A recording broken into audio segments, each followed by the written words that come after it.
This is the Fan Morning Show with KB, JB, and Jeff. Nembhard sends it right sideline. Haliburton there against Dort. A long one on the way, and it's perfect from out near the right hash mark. In the paint, falling down to Siakam. Now McConnell. Free throw line against Cason Wallace. Jumps it inside, and Siakam got it and lays it in. How does he come up with that basketball? And look at T.J. McConnell. T.J. McConnell with the steal. Siakam for three. It's no good. McConnell the rebound to Mathurin, who lays it in. Haliburton top of the key for three. Indiana has a three-point lead. That's the aggression you want to see from Tyrese Haliburton there. The shot clock at 8. McConnell dances, spins, fumbles, picks it up, and can't finish in front. Rebound to the grateful Nembhard over on the left wing. It was tipped in his direction. He grabbed it and laid it in. And then McConnell steals, and the Pacers get 4 quick points in a matter of seconds. The game is tied. Here comes Haliburton. Outnumbered, he slows and waits. Now drives forward with the left hand, floating to the glass. No, but Y-E-S as Toppin pulled it off the front of the rim and flushed it with 2 hands. Haliburton using the Turner screen, driving to his left. Cross-court pass to Nesmith, and he buries a cold-blooded 3 from the right sideline. Boy, Oklahoma City had the lead in the fourth quarter, but as is their custom, the Pacers rallied and were able to finish this one off. You know what we got? We got the NBA. We're dealing with a little bit of SGA. We don't care about Stephen A. because his Pacers in 5. Let's go! TJ just brought a competitive will to the game. Mathurin jumped in there. This is the kind of team that we are. We need everybody to be ready. It's not always going to be exactly the same guys that are stepping up with scoring and stuff like that, but this is how we got to do it. The commentary is what it is at this point. You know, it doesn't matter. You know, we're here in the NBA Finals, 2 wins away from an NBA championship. Yeah! Yeah! Yeah! That's how we feel! What a team. What a night. What a run. The Indiana Pacers are now up 2-1 in the NBA Finals. Along with James Boyd, Mark Dykton, and Kevin Bowen, I'm Jeff Rickard. And KB, you've been in Indianapolis your entire life. You've seen it all. You as a kid, you saw the first NBA Finals around. Have you ever seen or felt anything like you did last night when the Pacers polished off Oklahoma City for a Game 3 win? What a night. What an atmosphere. I'm parked illegally, by the way. The gate was broken as I pulled into the garage. So if I get towed, will you pay for me? I'll help. I mean, I did this last time with you. I had to bring you to the tow yard. That was a fun drive. Oh, yeah. My gosh. And by the way, I'm looking at the Speedo sizes. It says the size up here, but boys, 30 is the biggest size they're going for. This thing is not going to look good on me. I mean, not that anything was going to look good, to be very clear to you. What a night. McConnell, electric, Mathurin, what a gift he has. Tyrese Haliburton, back to Tyrese Haliburton. It was not used to that building sounding like that. And the Obi Toppin tip dunk was probably the climax of the entire night. One to remember. 2 down, 2 to go. So, honest to goodness, I'm not making it up for radio or effect or anything. When you mentioned the Obi Toppin dunk, the hairs on the back of my head literally stood up again. I mean, it was electric last night in that fourth quarter, James. Yeah, it was special. Obviously, I told you all yesterday I was very excited to cover my first NBA Finals game, and now I can say I covered my first NBA Finals win for the Pacers, and that to me was not only the dunk, but 18 seconds after the dunk. I know this because I wrote about it, so I had to count. 18 seconds after the dunk, he gets the block on the other end on Jalen Williams, and I'm just thinking to myself, man, this guy's like the Skywalker. Like anything around the basket, he was like, this is my area. It was like being an astronaut or something like that. So it was amazing to witness, and to me, I continue to be impressed with the mental fortitude of this team because every single punch that they were given, they gave it right back. And this was, to me, the best game of the series from a basketball fan standpoint. I know if you're OKC, you're probably sick right now. But from the actual back and forth, the runs, the competitive, balance of the game, this was must-see TV down to the wire almost. There were more lead changes in that game last night, or ties at least, than there were in the entirety of the Dallas-Boston series a year ago. Yeah. I mean, and again, this is the team that will not quit. And what makes it so impressive to me is, yes, Tyrese is a big part of that. He looked night and day better when it comes to the aggression and things like that for this group. But I feel like every time they're beginning to become unwound, there is someone, not even a star, who will step up and kind of keep them in the game. Even a guy like Miles Turner, who I thought struggled mightily yesterday. Fourth quarter, game is in the balance. He gets a huge block on Chet Holmgren. I believe he finished the game with 5 blocks. He did. Recall I told us he's fighting like a cold or something like that, not feeling that well, might not even practice today. But you find something, you find that extra inch, that extra oomph, and go further than the next team. And that to me is, I don't know if that is a skill, if it's just innate as an individual player, but whatever it is, it has worked for this Pacers team so far throughout these playoffs. A couple of things, KB, we've been talking about through this entire playoff run and really throughout the season. You've been pounding on it especially, getting into the paint and the bench play, and the Pacers got both of them just everywhere last night. Well, how about getting it to the clutch? Guys, All that was three a things. horrific end of the third quarter, and I thought to myself, oh my, is this not going to be, for how well they played through 2.5 quarters, is this going to be a game that not only slips away, but they don't get the opportunity to put Oklahoma City in the clutch in that raucous environment? That was Carolina Duke last night. And when it got to 5, when Jalen Williams hits that 3 in the third quarter, I'm thinking to myself, boy, if this slips away, this is going to be the gut punch. The Pacers haven't had gut punch losses in this postseason. This is going to be that one. And who was it again to start the fourth quarter? McConnell, Mathurin. 12 of the first 14 from those two to start the fourth quarter. In the most, this will sound hyperbolic, it's one of the most important quarters this franchise has ever had. And you're down 5 in your own building. The Thunder have all the momentum. Some of their others have started to play well. And those two, like they did in the second quarter to ignite you, they ignited you again. Like Haliburton had a near triple-double. Unbelievable night from him. You know, when he rebounds like that and it just takes one less pass to get him the ball, that helps him, I think, get going so much more. But those two, I can't say enough good things about them. When you desperately needed them the most, they were outstanding. And both of them are just they're wired in the same way, weirdly, yet they certainly show it in different ways. Like as soon as McConnell makes a steal, he's looking at every person, all 18,000 people's eyes. I mean, he is asking for it. Immediately walks to midcourt during these timeouts, asking for it. Whereas Mathurin just walks off the bench, doesn't seem like he sweats the whole game, and you would have thought he's got the most neon green light in the entire world. Mathurin is probably the funniest player to me. One of the funniest, because I keep saying Thomas Bryant is forever the funniest Pacer ever. He is hilarious. But we're in the media room after the game, Kevin. You were there, I believe. And Benedict Mathurin just had the game of his life. 27 points, 22 minutes off the bench. And I believe I got a question into him about, just being prepared for the moment, maybe not having this opportunity last year. And he just repeats the question back to me in the answer. He's like, yeah, going to go out there, play well for my team, play hard, play together. I'm like, what? Like, you just had the game, brother. He wasn't offering much. But he isn't. But also, this isn't an act for him. This is how he always is. I think his baseline as an individual is like, I'm that dude. I know this already. You all are finding this out. And that can be a good thing and a bad thing sometimes, because sometimes you're like, all right, Mathurin, this is not Mathurin time just yet. But, man, every time you want to, kind of scream at the dude, he does things like that, and you're reminded of why he was a top 10 pick, why he was a number 6 pick, and why he's so special to this version of this team that missed him last year during these playoffs. So I thoroughly enjoyed seeing what he did. I mean, at one point I looked up, he had 14 points in 6 minutes. And if that isn't a shot in the arm in the finals, I don't know what else is.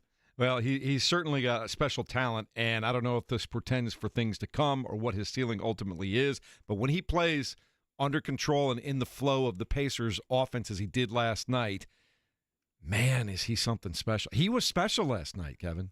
He was special. Yeah, I would argue that's an understatement. I think he's the youngest player in the NBA history to score 25 or more coming off the bench in the finals. Obi Toppin, I thought, had some key minutes as well. And, it's a little thing, but let's not forget about Siakam at the start of the game.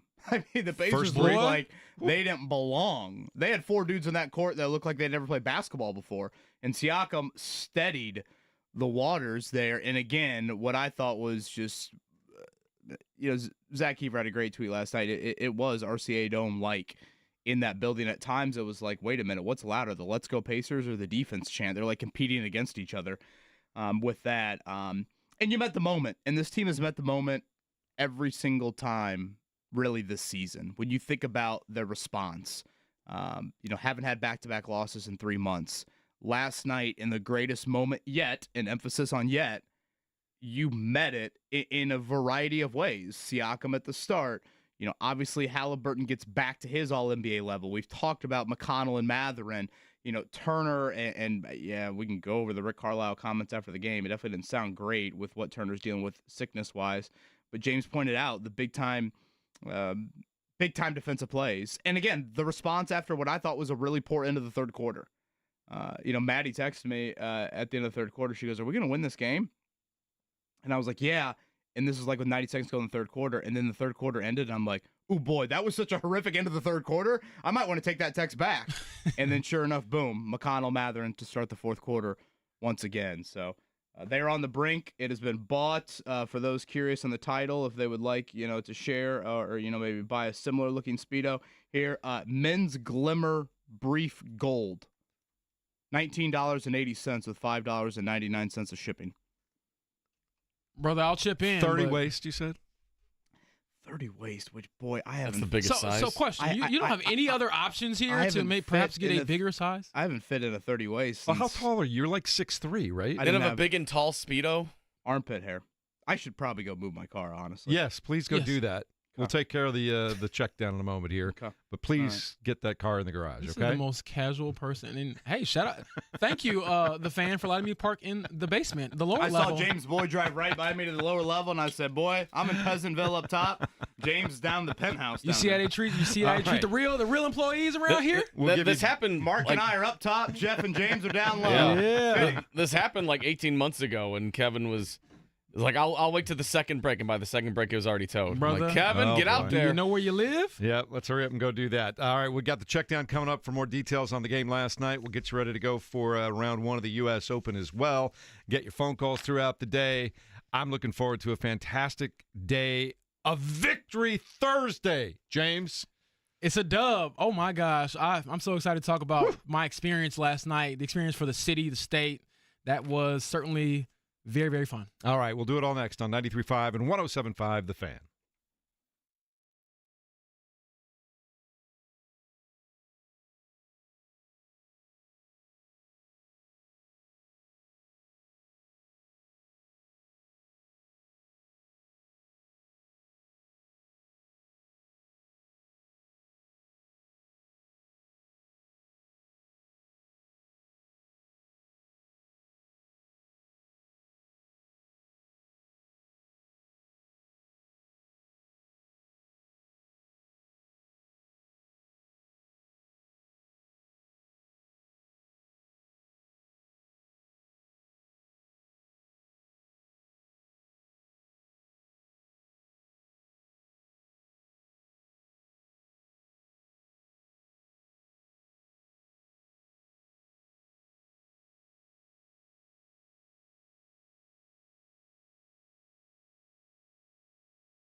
on 93.5 and 107.5 The Fan.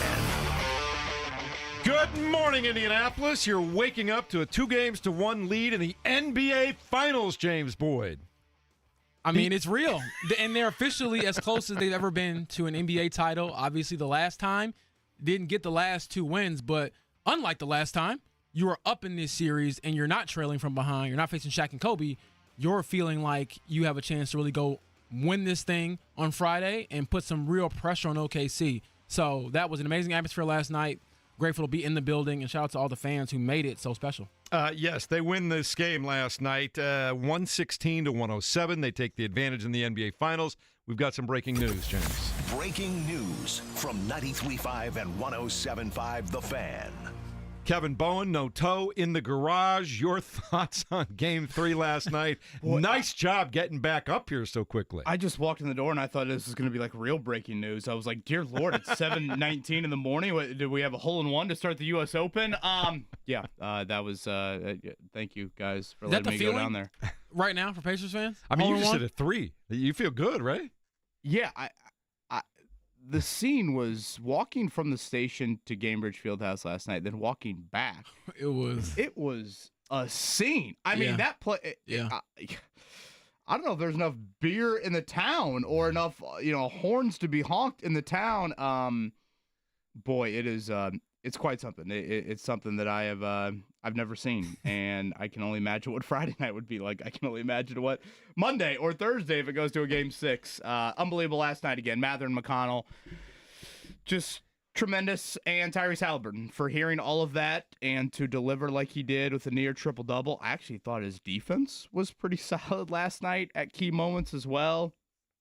He hit that big 3 there, kind of midway point of the fourth quarter. I thought that was a huge, huge shot. He had just kind of gotten back on the floor for his final stint there. And again, you got it back into those clutch moments. And I think you saw a Thunder team, hands on the hips a little bit, just certainly not as potent in the fourth quarter like they were in the first 3 quarters. And guys, the shortest turnaround all series is to Friday night. I think that is advantage Pacers. Can we also talk about how tired SGA looked throughout that game? He was tugging on his shorts in the fourth quarter, goodness, wasn't it? Again, guys, he didn't play in 24th quarters. This is part of why it's get them into the clutch and just see what happens. We've had 2 clutch games in this series. What's happened? 2 dubs for the Pacers. The Thunder have wilted, and the Pacers are a huge reason why. That is the recipe here at least 2 more times. Well, you got to love it, and you got to love everybody that contributed. The bench just destroyed the OKC bench last 49-18. night. And most of that was Benedict Mathurin, too, and TJ McConnell. Woo. And you throw in Obi Toppin with the key moments that he had. The bench was stellar last night. Kevin, you've always talked about the fact that they have got to win the minutes when the starters, and particularly when Tyrese Haliburton is on the bench, and they did that last night. When Shea went to the bench in the first half, they dominated those minutes. And I thought that was the first time all series I think they've really taken the stranglehold. James, you asked this to Ben after the game. How many dudes, don't get into the first quarter and score 25, 27 in an NBA game? I mean, he was the 10th guy into the game last night for the Pacers. He is unflappable.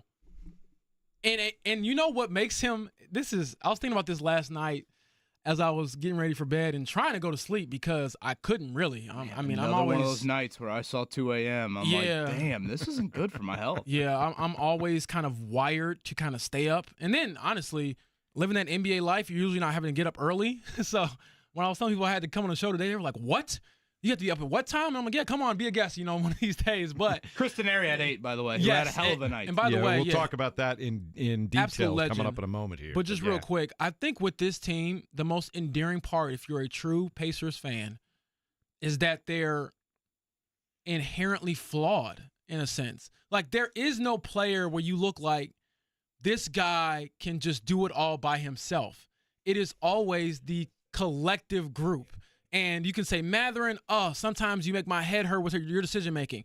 Pascal Siakam, sometimes I don't know if you're engaged enough. Tyrese Haliburton, can you be physical enough? But they find ways to do it together, and they are the epitome of the word synergy, meaning the sum of the parts is better than the individual parts on their own. No matter what the case may be. I don't think they can win with Tyrese Haliburton going out there and taking 40 shots. but they can win with 7 different guys having an impact in these little, kind of cliche or niche ways. And I'm like, this is like a Hollywood movie I'm watching. Like TJ McConnell stealing the ball and getting the layup to tie it at 95 in the fourth quarter. I was thinking I'm watching like a Disney movie right now, because how could you do that? If you're OKC, how could you let him do that again in that moment? But that's what the Pacers have done. This isn't, in my opinion, OKC wilting so much as the Pacers, again, forcing a team to break under the pressure they put them under their collective will, because it isn't just one guy. 116-107, the final score. Pacers lead 2-1. Benedict Mathurin had 27, Tyrese Haliburton 22 and 11 assists, Pascal Siakam 21, and I got to point out Miles Turner's 5 big blocked shots. The block he had on Chet, I tweeted it at the time. Feel free to weigh in. But to me, you all, that was, I've been here a decade, and I just had my decade moments in the finals. That was a decade in the making, in my opinion. And Shai Gilgeous-Alexander, for the first time against the Pacers all season, less than 30 points. He looked human. 24 points last night. He looked human. So the Pacers now get ready for Game 4. That'll be tomorrow night, 8:30 tip, right here on 93.5 and 107.5 The Fan. And to your point real quickly, too, we'll talk about it in great detail, but what a class move by Mark Boyle last night to have Chris Denari call the second quarter of an NBA Finals game, because all these years that Chris has worked the TV crew obviously doesn't get to work past the conference finals. I just thought from the entire organization and from Mark Boyle to have Chris Denari be able to call the second quarter last night, and he sounded terrific, that was just 11 out of 10. Yeah, it might sound a little media nerdy of us, but I could not agree more, Jeff.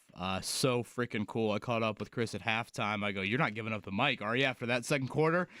He kind of joked about that. But I guess Mark Boyle texted him before Game 2 when Chris Denari was back here for the Fan Fest, for the fan watch party, and said, "You need to experience this." And I think Mark got the idea maybe from the St. Louis Blues. They had a similar situation where their radio guy wanted the TV person to experience it. So very, very cool moment for Chris Denari last night. Again, he will join us coming up here at 8 o'clock. All right, so that one is ready to go for Game 4 tomorrow night at the Fieldhouse. And the celebrities, the Big O was in the house last night. Reggie was in the house last night. Yeah, I thought about that when they were sitting side by side. I was like, man, that's a whole lot of buckets. That's a whole lot of buckets right there in those 2 seats. No question about it. All right. Major League Baseball last night. Philadelphia Phillies over the Cubs by a score of 7-2. Reds, the winning streak came to an end last night, but we're so busy worrying about the Pacers, we can live with one, right, Kev? One. Yeah. I'm not here for baseball updates on the morning after last night. I get you. Cleveland won that one 11-2, and Toronto over the Cardinals by a score of 5-2. Just the consistency. You've got to keep those going. And also the U.S. Open right now. It is underway. Just a few guys on the course right now, but Moldovan, 2 under par. I am not familiar with Maxwell Moldovan. Moldovan, I believe is how you say that. Ohio State product there. I guess you hold out on number 1 to talk about a hell of a way to start your round. Little eagle there. Kevin named his son after him. Butler right? kid, yeah, exactly. Butler guy Matt Vogt, a couple pars to start. Yep. So steady out of the gate there. James Boyd and I will be up at West 56th Street. Colts final day of minicamp. I hope it's a short practice. All right. Anything else you guys want to add before we head to break and come back and talk more about Game 3? No, Game 3 is enough. All right. It's going to be enough all morning long, and I'm here for it. I hope you are too. It's 93.5 and 107.5 The Fan.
You're listening to the Fan Morning Show on Sports Radio 93.5 and 107.5 The Fan. For the fourth consecutive series in these playoffs, the Indiana Pacers, gentlemen, are up 2-1. This time in the NBA Finals. And they are rolling into Game 4 tomorrow night at the Fieldhouse, firing on all cylinders after last night. And again, Tyrese Haliburton get to spots on the floor that he needs to get to. Big contributions off the bench. And the great thing about this, and we've talked about it, but we got to point it out again, KB last night, there's just so many guys. You just don't know which 4 or 5 guys it's going to be from night to night. But it's always 4 or 5 guys. Yeah, it's definitely a special attribute to this team. If I could single 2 out, though, from last night, again, I got to go to McConnell and I got to go to Mathurin. The fact that McConnell had 3 of them last night, 3 of the thefts. We got to play that audio at some point today, Mark. I thought back to, when we had Rick on a couple months ago, we asked him about McConnell and the thefts and, how he still gets away with it. And I feel like it had kind of been a while since we had gotten a McConnell. He has 2 of them to ignite things in the second quarter. And I thought there was no bigger play in the fourth quarter than when he did it again. When he did that a third time, that tied the score at 95. And I just thought it was one more absolute just set that place on frickin' fire. And I don't know what the scoring run would have been the rest of the way, 95 all, whatever the final score ended up being. But I just thought that was one more moment that obviously the Pacers capitalized on the rest of the way. 21-12 from that point on. 21-12 from that steal on. How does he continue to do it? Part of it was just being dumb. Did you see the play? You throw it straight James, at him. I know. I'm what are you doing? Why is he the only one that seemingly does it? That is fair. That's true. It's a skill. It is one of the most odd skills because it is a skill. It's it reminds me of the guy from the Pelicans, Jose Alvarado, with how does he always get the hide in the corner, come up behind you and steal it from you? He does it. Everyone knows he does it. He does it anyway. That to me lets me know it's just a skill you have. It's an instinct. And they're rattled. And part of me, I think that it's so funny when you're talking about the best players in the world and how skilled they are.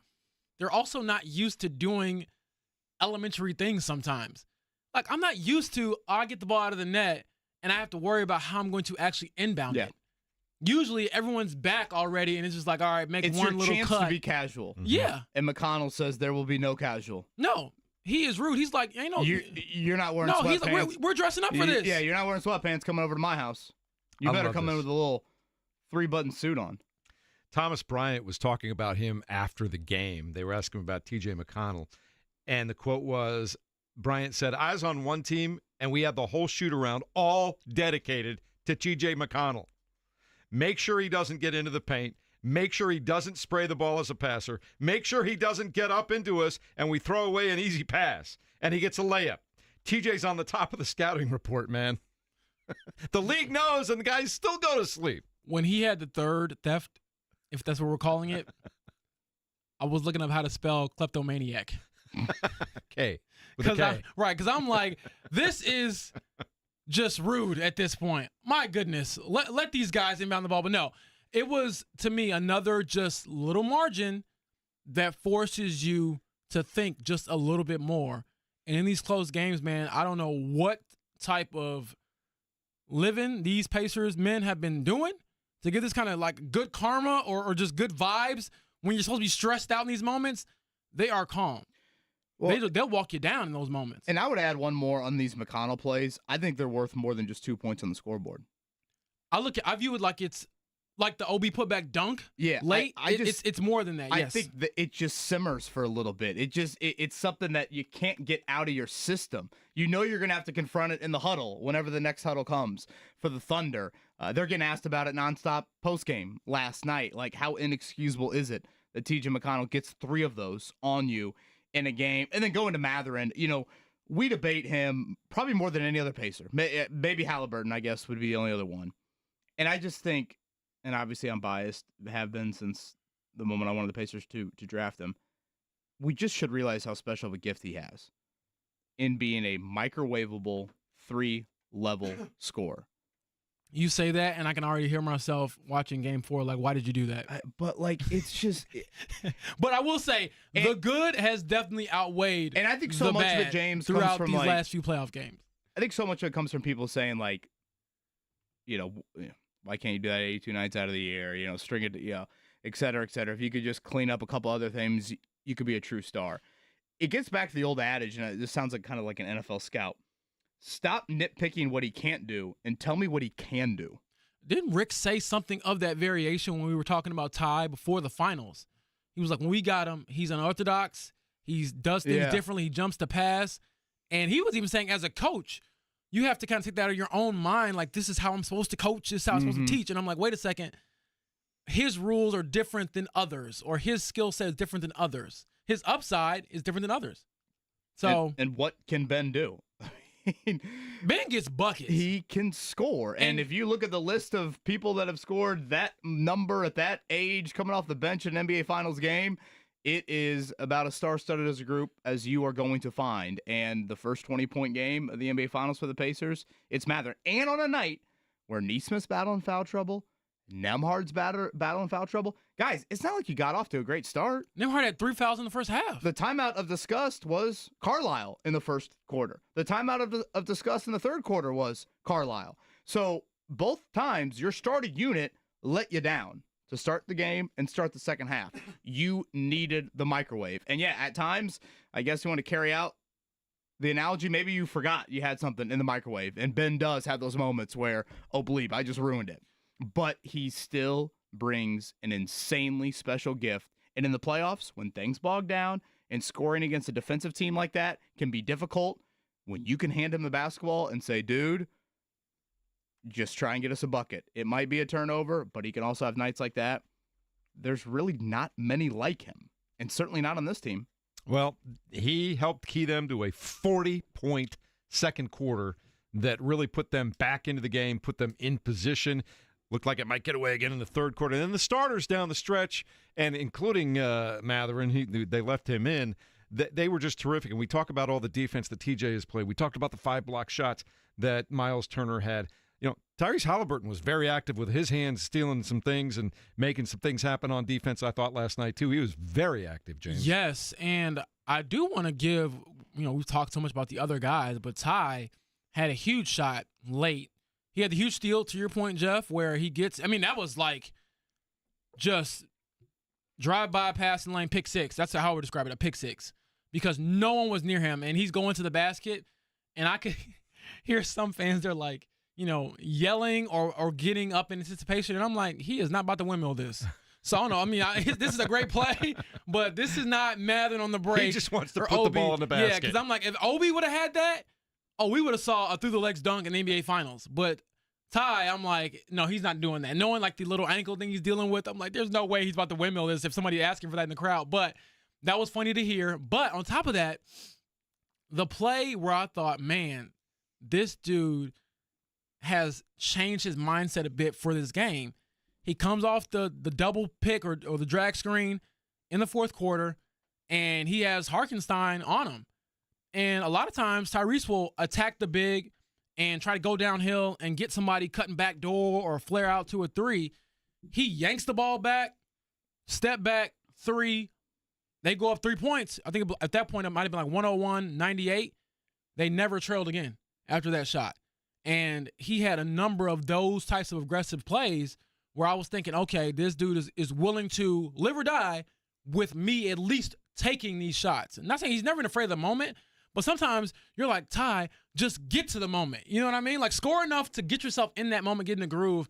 And I thought that he did a very good job of being able to toggle between scorer and distributor. And one thing I wanted to throw your way, Kevin, because I was very curious about this, and you might have heard this as well and kind of perked your ears. He openly admitted, he was like, you know what? I'm not going to have a great game every game. I'm not going to have it every night. You don't hear stars say that. And I'm like torn because I'm like, part of me is like, if you're a competitor, you want the cliche. I don't care what happens. I'm going to just be the man every night. On the other hand, I'm like, man, this guy got some pretty good mental fortitude to not ride the wave like the rest of us. Yeah, it was a very interesting start to the game. Remember the first shot he passed up? Yeah, and he didn't initiate anything early. Yeah. It was Nemhard initiating the first possession. I want to say it was like kind of Nesmith initiating the second possession. Dort clocked him in the face. Do you remember that? I do. Dort driving to the basket, hits him in the face, whether he did it on purpose or not, whatever. I remember jotting down, like, does that wake him up? Because, like, through the first 3 or 4 minutes, I'm kind of like, wait a minute. I'm not going to. Like, there's a little bit of something where it's not happening yet for Haliburton. And then, was it a floater that got him going? It might have been a floater. Yeah. He shot the floater more, too. He had 3 or 4 of those last night. Yes, I'm like, shoot that. And then Dort sagged off him one time, and he hit that 3 in front of the Pacer bench there. A couple things. For Haliburton, I know the keys last night for him were movement off the ball, come off tighter, off screens, and what was really key, or something he really wanted to do, was take the extra dribble. And I think that taking the extra dribble at times got him into that floater, got him a little bit more downhill, and I thought he was very effective with that. And then, not something we talk about with him very often, but he's had a couple of these games in the postseason. Guys, when he rebounds like that, 9 last night, that initiates the Pacers offense probably 2 to 3 seconds even earlier than they already want to.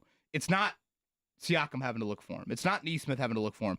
Sometimes they just naturally throw it to Nemhard if, Haliburton isn't around. But when it's him, not only is he initiating, but, maybe Dort now is, stuck behind somebody and trying to get to Haliburton to guard him and pick him up full court. So that was an all NBA night from him. And when he had that long drag back 3 that you mentioned, James, and then I believe it was little levels from Avicii after that, that was, another just, blow the roof off moment inside of that building. I did notice one time Rick calling a set early in the game, and it looked like kind of demanding that Ty get on the ball. And I thought that was it. I didn't notice it many more times than that. But again, it's a team that plays very random, and you don't see Rick do a lot of that. And I was kind of curious if that was one of those moments where, he kind of felt like, no, let's try to get our star going. It's Fan Morning Show with Kevin Bowen, James Boyd, Mark Dykton. I'm Jeff Rickard. And I also thought, not a great game for him by really any stretch of the imagination. I think he fouled out at the end too. But Aaron Nesmith, when Oklahoma City, with about 3.5 minutes to go, pulled to within 5, and you start thinking, okay, maybe they're making their run here. He hit a key 3 that not only did the roof come off the building, but you kind of exhaled a little bit and went, okay, now it's an 8-point game again with a little less than 3.5 minutes to go. I thought that 3 was huge. Yeah, he was, again, it's the little bit of oomph, a little bit more, a little bit of extra you get from every guy. He didn't have it like he normally has had it throughout these playoffs, but when push comes to shove, he gives you an extra bit of boost. And I thought even the pass before that, Jeff, to get him the ball, that skip pass, I believe is what the player you're talking about, from Tyrese to him in that corner was phenomenal. And it wasn't an easy shot. And I think I've come to the realization that Aaron Nesmith is just an elite shooter. He has proven it, has sustained it, and I kind of just trust that he can miss 3 or 4 in a row, but if it gets tight late, I'm still trusting him to take it and make it because he's done it enough so far. And that's the other thing about the way they play. When you play collective like this and you're constantly having, different guys contribute, you do gain confidence from that. And I think all athletes have to have a certain level of irrational confidence to even play at that level. But, I think all of us, once you accomplish something or you do it once or twice, you get more of it because you're like, oh, wait, now, yes, the finals, but I can still make this shot. So, to me, that was, a big, huge shot. One subtle thing I noticed, I was talking about this in the post game with Tony East because I was working on the Obi Toppin story. Obi really put pressure on OKC to not play the 2 big lineup. Like, I know that they wanted to do that, but, man, every time that Harkenstein was out there on the floor, I'm like, this dude cannot run with Obi. And Obi was running, rim to rim. Ty was eating Hartenstein up in that drop coverage, too. I think that's where a lot of those floaters came from. I want to make sure we mention this from Rick postgame on Miles Turner because it's not something I was necessarily expecting. I think it's fair to say Turner was pretty bad through the first 3 quarters or he had so. Like one made shot. And then had some huge defensive plays down the stretch. Post game, this was Rick Carlisle on Miles Turner. Well, Miles is under the weather, and he may not even be with us tomorrow. He just hasn't been feeling well the last couple of days. It was affecting his wind. He won't bring it up, but I think it's just appropriate to mention that he is working through something, some kind of a cold or whatever, but he's just not feeling himself. So, we'll see where things are tomorrow with him. But I'm not gonna lie. As soon as somebody coughed in the room after that, I was thinking, "Did you do this?" Now, Turner. What's Rudy Gobert doing here? Boy, that was probably the most claustrophobic media room I've ever been in. Yeah, and real quick, when Rick says that Miles may not be with us, he means at practice. He'll be living among those breathing. I know. Thanks for clearing that up. Just because anybody was thinking, I was like, damn, you mean 6 feet under here? He's gonna take Oklahoma City with him. Guys, Bryson just bogeyed the first, and I'm so freaking happy. Come on, Bryson, you were my pick. Are you just all anti-live guys? Is that how that works? Pretty much, but especially Bryson. 30 minutes for Miles last night. That actually is one of the higher minute totals he's played in the last kind of handful of playoff games. But, I think it's advantage Pacers, the quick turnaround. It's the only time all series. This series will have just one day off in between games. Again, game 4 is tomorrow night. Now, this is a little bit of a curveball in that thought, though. All of a sudden, if I mean, boy, I who knows what he's dealing with, but obviously IV the hell out of him and see where he can be come 8:30 tomorrow night. But I think it's advantage Pacers, the quick turnaround. I see a lot of, even if I don't see outright hands on the hips from the Thunder, I just see tired moments from the Thunder in fourth quarters. That's what I've seen. They looked especially a little in game slow 1, last night. especially in game 3. Yeah. They were 6 of 17 from the field last night in the fourth quarter.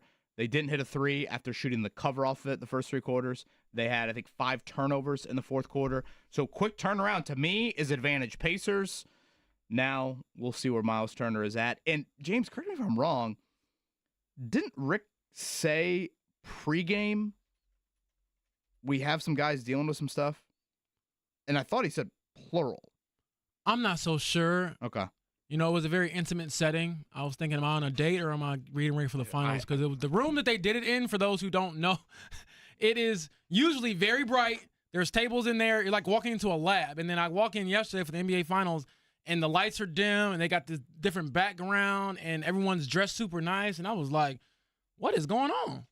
Like, I'm about to go on a date here, or we were talking basketball? So it was a very unique setting, and I got distracted at times. I looked back at Kevin, and I was like, man, Kevin looks very handsome today. I was sweating, man. I had to roll up the sleeves a couple times. Man, I had sweaty palms. Shout out to Ramona Shelbourne. She was outstanding on with Jake yesterday. That Jenny Busick piece was really, really even the visual part too was great. I sat next to her during the game. She could not have been nicer. She's like, oh, I'd love to come on your guys' show. I'm like, it's from 7 to 10 a.m. She's like, ooh, I do live in Los Angeles. That's usually my reaction that I get. Yeah, a lot of those West Coast folks, even when they come over here, they don't get up till 11 o'clock Eastern time sometimes. Brian Windhorst thought I was nuts. He was like, you're young and not dumb, but he's like, get a little more miles in your body. You might not be waking up that early after a finals game. And I was telling him, I probably don't need to sleep after that game. I could have walked into the station and probably cut a tease. Did you notice how much Reggie Miller was up in coaching from that seat? Yes. Real quick, though, before we get into the Reggie greatness, his outfit, brother. Mark Jackson. I loved it. He had on He wore his shoes from back in the day. He had the shoes, he had the pants, but no, I'm not. The outfit itself was fine. But he had on he said, I'm going to go hoodie. And then he had the jersey on over the hoodie. I don't think Reggie in fashion have ever been something that He tucked the hoodie and the jersey into the belt buckle. And I'm just like, and he's got part of the jersey hanging out the back. And I was like, what are you wearing? But you're Reggie Miller. You can wear whatever you want. But yes, he was very engaged, Kevin. He was up. I mean, he looked like Mike Weiner, Jenny Busick out on the floor at times. There was like a 1 second on the shot clock when Thunder inbounded underneath their own basket at one point, and he is out there screaming and yelling, trying to get them, set and everything. And I love that his son had on the Reggie Miller choke sign shirt, and I was thinking, this is what we need for this environment. Looking at Big O on the sideline over there, looking at Reggie Miller, some of the other guys. I saw the TV was really focusing on Rick Smits last night. He was there. We ever going to see Larry Bird in one of these games? Yeah, good point. That's what I was wondering last night. Larry's in the building today, right? Is that Yes, what Rick said? that's pregame? what he told us. Yeah. A draft workout for the Pacers, so Larry Bird will be in the building today. Obviously, I don't know if that means an appearance at Game 4, but yeah, Rick did share that pregame last night.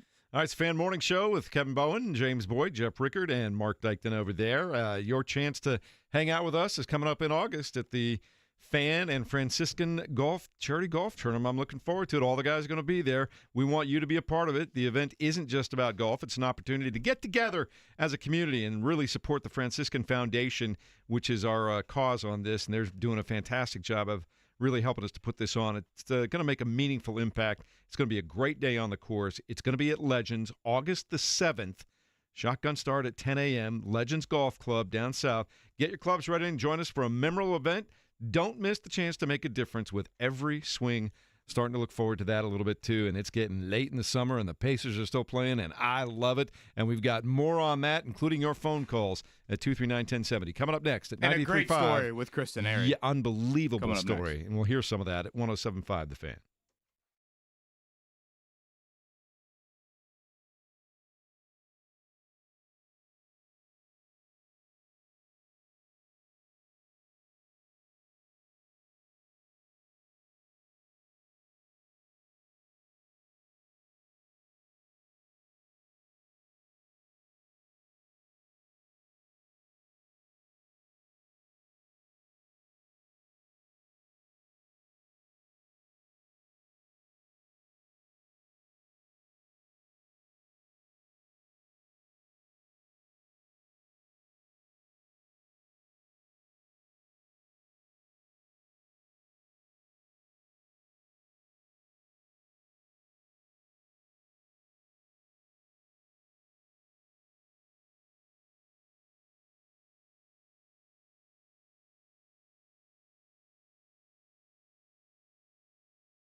This is the Fan Morning Show with KB, JB, and Jeff. Nembhard sends it right sideline.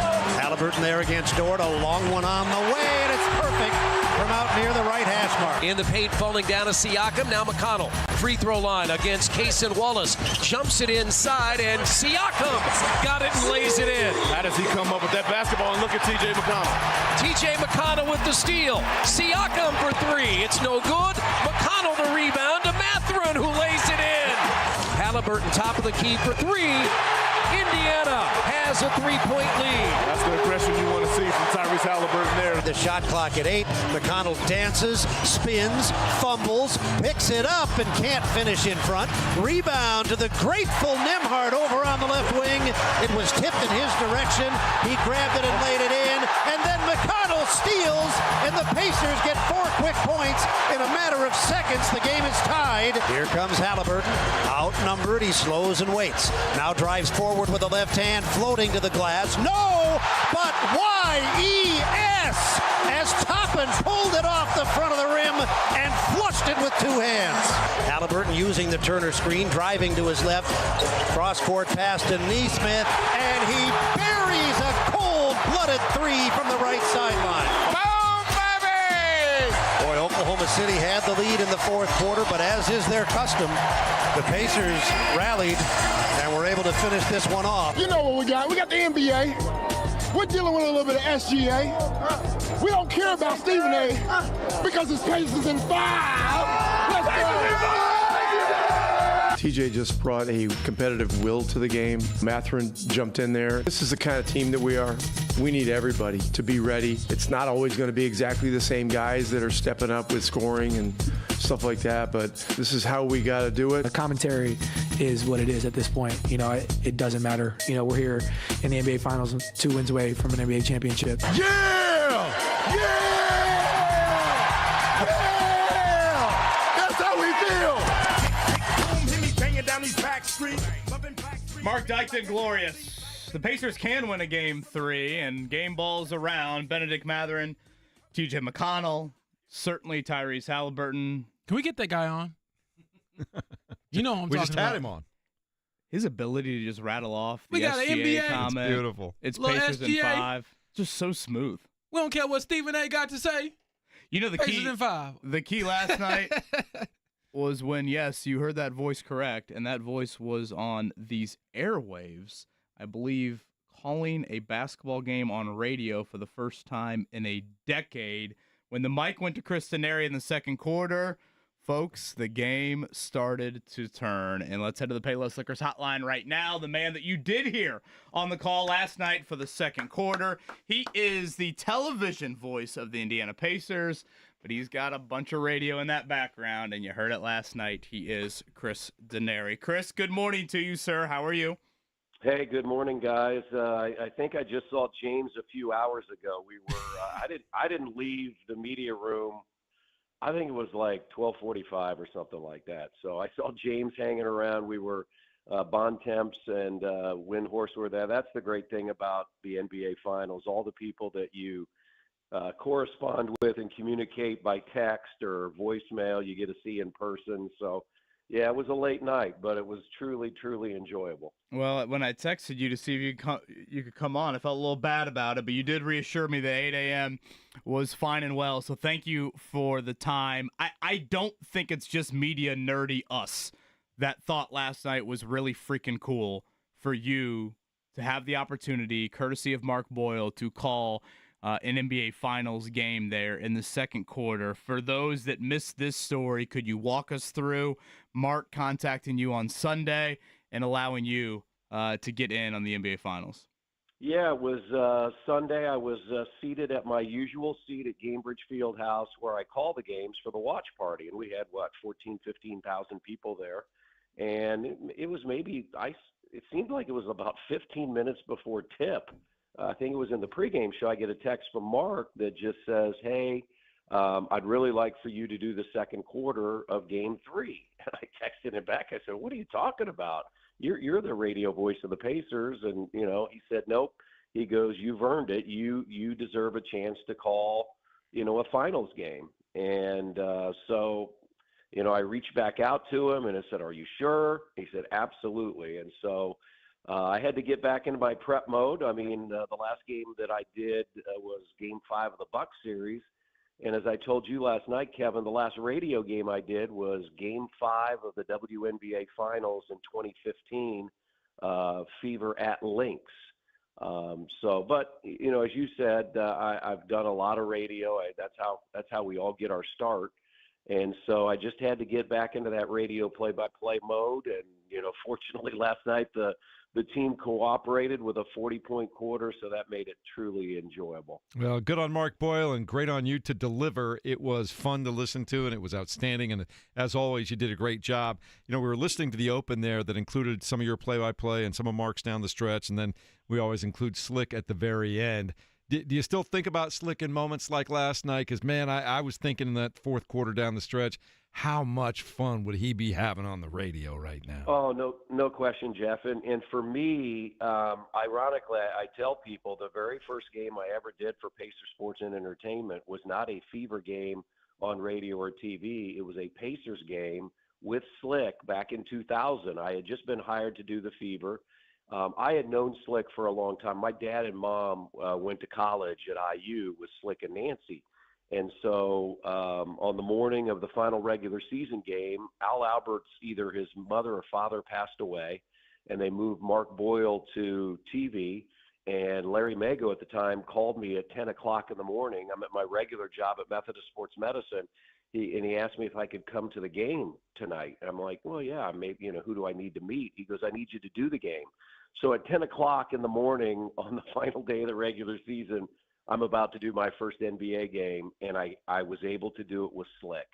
And I just remember having to think every time a three went up, you had to stop, right? Because you needed Slick to be able to say, boom, baby. So I was able to visit with Nancy after the game last night. She was thrilled. But you're right. I mean, Slick would be drinking this up right now to know that the Pacers are 2 games away from an NBA championship.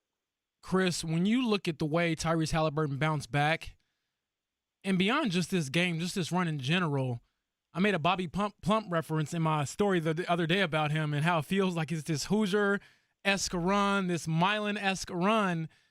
How much do you think he kind of has given this Indiana fan base a new chapter of just lore, if that makes sense?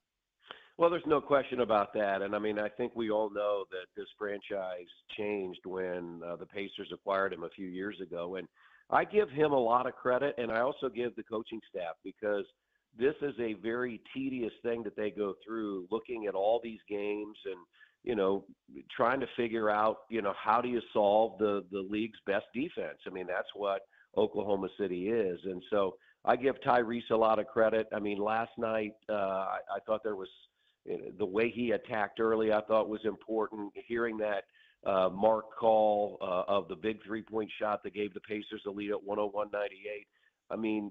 It takes somebody special to drink in the moment, and he has done this time and time and time again. And I think he's just a huge reason why this team is where it is. But as Rick said, they do it collectively. They sort of feed off each other. And I give Tyrese and Pascal a lot of credit, because these are 2 guys that are all-stars. Tyrese twice, Pascal 3 times, but they are selfless. And I just think that helps this group overcome a lot of obstacles, and Tyrese is the leader of that group.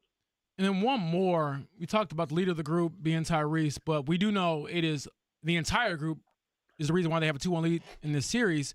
But TJ McConnell, you've called games, you've seen his energy. To see it on that stage, Chris, what was that like to see him commit so much theft in front of the public like that? Usually you get arrested for those things, but last night Indiana loved it.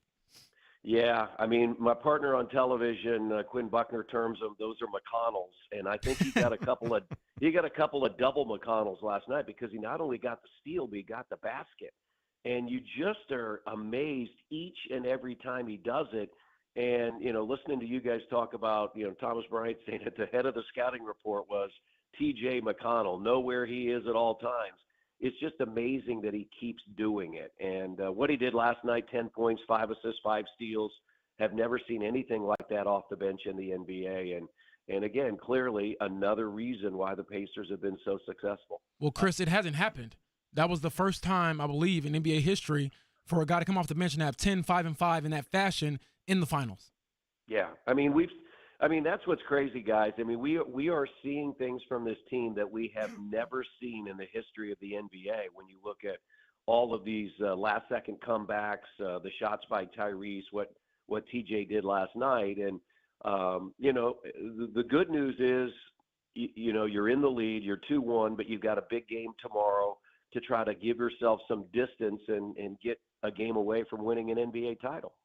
Not just the TV voice of the Indiana Pacers, he was the second quarter voice on the radio for the Pacers last night. He is Chris Denari, and he's with us here on the Payless Liquors Hotline. I want to go back to McConnell and Mathurin for just a second, Chris. Obviously, they ignited things majorly in the second quarter. I thought what was truly special about their night, it didn't just stop there. Like sometimes with bench guys, they get in a stint, and all of a sudden it's lightning in a bottle. And they hit 2 or 3 threes. The opposing coach has to force a timeout. They get the standing ovation from the crowd, and then we don't hear from them the rest of the game. They just kind of go back and, have a normal, second stint out on the floor. But go back to the fourth quarter. That was a awful end of the third quarter, I thought. And Oklahoma City's up 5 going to the fourth, and Rick continues to go with kind of the normal rotation. And he has Haliburton on the bench to start the fourth quarter, and McConnell and Mathurin had 12 of your first 14 in what I think is one of the most important quarters this franchise has ever seen. For those two to do it in the second quarter, that's one thing. To come back and do it in the fourth quarter again, I thought just emphasized and put, honestly, the cherry on top of what a special night those two delivered for you. Yeah, no question about that, Kevin. And a couple of those drives by Mathurin were incredible. I mean, he was off balance. And, the one with the left hand, I was like, the one high off the glass that somehow he got in, I mean, was amazing. But, I felt good about Benedict when he came in, when he looked very confident shooting the basketball from the perimeter. When he does that, you just feel like his all-round game is going to be at his best. But you're right. I mean, a 5-point game last night, especially going into the fourth quarter, it felt like about a 10 or 12-point lead for Oklahoma City, the way the game was being played. So that was huge for Rick to allow those guys to stay on the floor. And I think it also gave Tyrese plenty of rest. And I've been listening to you guys and talking to some of the national people last night. They felt that Oklahoma City ran out of gas. And I think the way that Rick and his staff have utilized the bench and the way they've managed minutes, I just thought Haliburton and company were the fresher starters when the game was decided in the fourth quarter last night. Now, I would have held on to that mic at the end of the second quarter like Andrew Nembhard holds on to a loose ball. I mean, Boyle had to go on the ground with you to tie it up, right? I mean, we had to go jump ball, and Eddie Gill had to throw it up at half, right? That should have been the halftime show.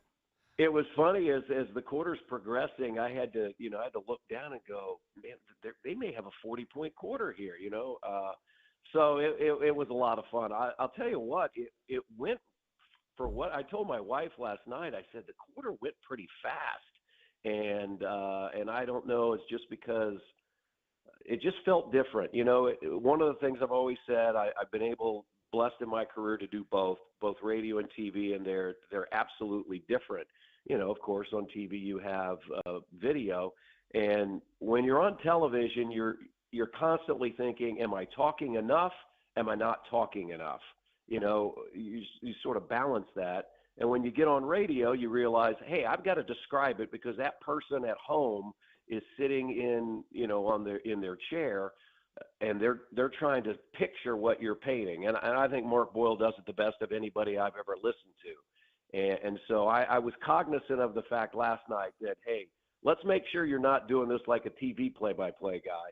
Make sure you're back in your radio mode, and I felt pretty good about that. Chris, last thing for me, and before I ask the question, I think 2000 when you were doing WNBA, I think that's the first time you and I ever met over at the Fieldhouse, wasn't it? Yeah, you did the Utah Stars, and I was the voice of the Indiana Fever, so absolutely. That's the first time we met 25 years ago. And I've loved you ever since, man. In the meantime, Game 4 coming up tomorrow night. Look, I know guys are young. They're incredible athletes. Their powers of recovery are amazing. But is it a bit of an advantage for Indiana to come back in the shortest turnaround of the series. Having kind of worn them down a little bit at the end of the game last night. Yeah, and I think maybe a little bit you're also at home. You're in the comforts of your own bed, those kinds of things. And it is different. It is different to know that there's another game tomorrow. I mean, during this playoff run, when you've had those extra days, it's been nice to sort of enjoy the moment. And I know for Rick Carlisle, I'm sure they enjoyed it for a few minutes, but he's one of those guys that definitely looks ahead to the next obstacle, and the next obstacle is Game 4 tomorrow night. It will be, the most difficult game of the playoffs and of the series. But I'll tell you what, it was so special to be in the building last night, just to be around. I was on with JMV, at the pub across the street before the game last night, and the place was hopping and downtown. I mean, there's just something special about this time. It's so fun, Kevin. My golf clubs are still in the basement. They have not even, it is June the 12th, and I haven't even thought about hitting a golf ball. So I'm hoping that continues for a while, and we can celebrate a championship, but still a ways to go, and looking forward to Game 4 tomorrow night. You got too good of a golf swing to keep it bottled up here for the rest of the summer. I will say this to close here. In a business that's filled with a lot of ego, you got none of it. And so for you to get that moment last night, I would argue no one else deserves it. And a major credit to Mark Boyle for, thinking of that opportunity, thinking of you. A pretty selfless act from him. And seeing your face at halftime was something that I will always remember. So thanks for making time for us. And we will see you coming up tomorrow night. All right, looking forward to it. Thanks, guys. Great Chris Denari right there on the Payless Liquors hotline. Really, really cool last night. He's way too humble. Talk that talk, Chris Denari. You one of the best in the game, brother. I mean, you were the reason they got off to that great start in the second quarter. Take your credit. He's a little bit. James Boyd would not have passed the mic back to Mark Boyle. I can assure you of that. We're going to be tussling. Furniture going to be moving up in there. He's a little bit like Mathurin. He knows what he's got. He just doesn't worry about it. There you go. It's up to you to figure it out. James' point to Boyle, and Kroger Skydeck's up there. They got some alternate broadcasts. You can go that hop was on really up cool, there. though, man. Like that stuff to me, it represents, the bigger picture in a lot of ways. And we can get all sappy and cliche, but you don't have to do that. And he did. It fits the Pacers organization. It's just the way that organization operates. I don't know Mark Boyle super well, but I mean, what a gesture. And seeing Chris Denari at halftime, like I wanted to give him a hug. And I think people, maybe some listeners know Chris used to coach me in basketball growing up. I've known Evan and I gotta get Chris's the scouting oldest. report. We're good friends growing up. So I've known Chris for a long, long time. He defines the word pro. So I thought that was just so awesome to see it last night. I do have to share with you guys. So at tip, I did go up to the Kroger Skydeck just to experience that. And I will say there's a ton of alternate broadcasts, like so many international broadcasts are up there. Did you find the Koreans? Calling the game. I mean, I could have found, I saw ESPN Latvia on somebody's credential. I was like, this is wild. But man, being up there for intros and then the opening tip, I thought that place was just absolutely going to blow the roof off. That was an electric. It was Carolina Duke. It was an NBA arenas are not supposed to sound like that. And that place was absolutely electric. By the way, shout out to about the 100 Oklahoma City employees. They also brought it. I could hear that OKC chant a couple times. They're the ones that had the clappers? Yeah, when they made some runs. I think that's cool that the NBA does that. The Pacers obviously sent their employees to Game 1 and Game 2. I think that's cool that the people that grind and work these endless hours, especially into mid-June. This is usually vacation time for 28 teams. I think that's a cool gesture. Yeah, and when you talk about endless hours, these are people that still show up at 9 o'clock in the morning, and on game day, they don't get home till midnight. Oh, 41 nights out of the year, 41 home games out of the year, It's a special I was wondering group. what that was until I realized who they were, because I was like, well, they were right by us. Right, because I was like, who are these people that's about to get jumped after this game? But no, they weren't sitting on their hands. They were going back and forth to Turner's block the whole. I believe Turner's block did an MVP chant when Mathurin was at the line late in the game. That was not me. I know some people have asked. People have asked if that was me that started the chant. I did not. That was Turner's block starting the MVP chant for Mathurin. But I will say, for a crowd environment, the back and forth nature of that game, that was one where you really wanted to be in the building for it. Like, if you had the opportunity to do it, and some of us in our YouTube chat were there. And I believe somebody was mentioning, one of my buddies on Twitter actually, he was saying he was taking his son. And I was thinking, waking up this morning, I'm like, you have to be, I think his son is maybe around 10. You have to be thinking, this is the greatest day of my life. To be in there for that, man, this was unbelievable. This is the first time the Pacers have ever held a series lead in the finals. I know it's only been the two of them, but it counts all the same, brother. Like, that is amazing. Well, it all ended up the way it's supposed to end up for us, at least this morning, and let's tell you more about it right now as we check it down. The Morning Checkdown on 93.5 and 107.5 The Fan. Good morning, everyone. The Indiana Pacers are up 2-1 in the NBA Finals, courtesy of 116-107 victory over the Oklahoma City Thunder in front of a raucous, packed. Is that even the best way to describe the building last night at Gainbridge Fieldhouse, Kevin? Raucous and packed. It's got to be more than that. Quote Zach Kiefer, RCA Dome-like last night inside of that building. Pacers up 2-1 now because Benedict Mathurin off the bench, 27 points. To complement Tyrese Haliburton's 22 points, 11 assists, and 9 rebounds. Pascal Siakam had it going early, finished with 21. TJ McConnell is not going to get enough credit for the 10 points that he had and the steals and the assists that he put up at clutch moments last night. Yes, his 5 steals in NBA Finals record for a Pacers player. Gotta love it. Game 4 comes your way tomorrow night. 8:30 start, 8 o'clock on the pregame for the network. And, of course, we'll keep you live and local all the way up until 8 o'clock right here on 93.5, 107.5 The Fan. Shout out to JMV last night, who did a marathon show for 5 hours over at the pub and did a fantastic job of holding it together and really kind of capturing the excitement of the crowd, filtering through and everything else, man. Outstanding work. We by donate him. a voice to him for the rest of the week. We may. I told him last night. God bless Let me him. know if you need a breather, bud. We'll sit you down for a second. But he's not missing this for anything in the world. He's another guy that's been just living and dying with this team his entire life. He's not missing a moment. You know what, though? I have such a great appreciation for that guy because I was talking to Kevin about this. Every show he does around this time of year is like carb day because there's just so much sensory overload going on around the show. That's the first thing James said to me. I was like, dang, this is a lot. Like, and he's just like waving and, hey, how you doing? He knows everybody around, and he's still talking about ball. And so, shout out to JMV. That's my guy. How about this? Everybody was talking about the Pacers last night. You know, Oklahoma City always getting up off the mat and haven't lost back-to-back games. The Pacers haven't lost a back-to-back game since the early part of March, and I know you've gotten tired of me saying this, Kevin, but they are now, since that time, since the 11th of March, after that win against Milwaukee, including that win, they're 29-9 and have not lost back-to-back games.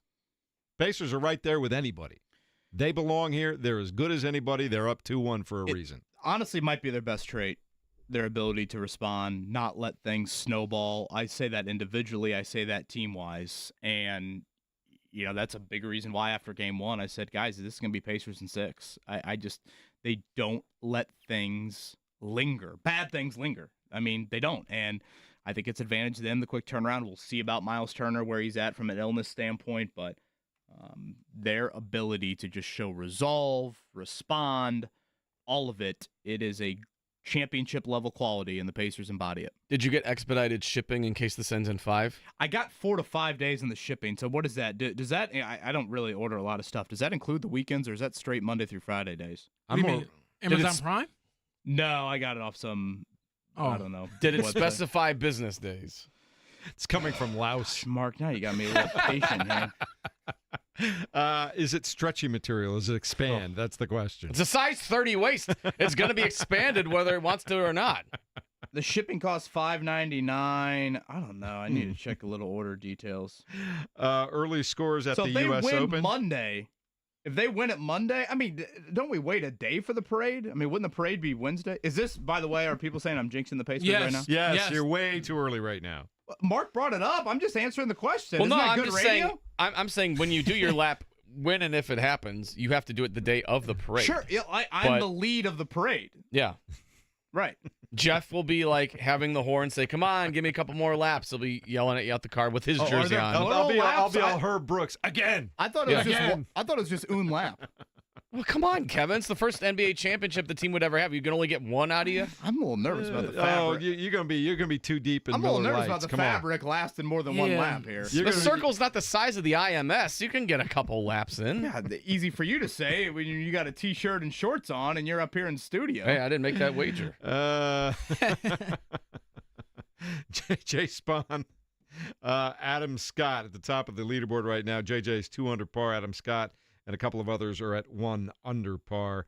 We'll keep you up to date on how things go. This is very early on at Oakmont at the U.S. Open, but now I can't get. They just showed the dentist, the Butler dentist. He's 3 over through 5. Huh? Jeff would be 10 under right now. I was gonna say, Jeff would be leading. 12. Let's get it right, okay?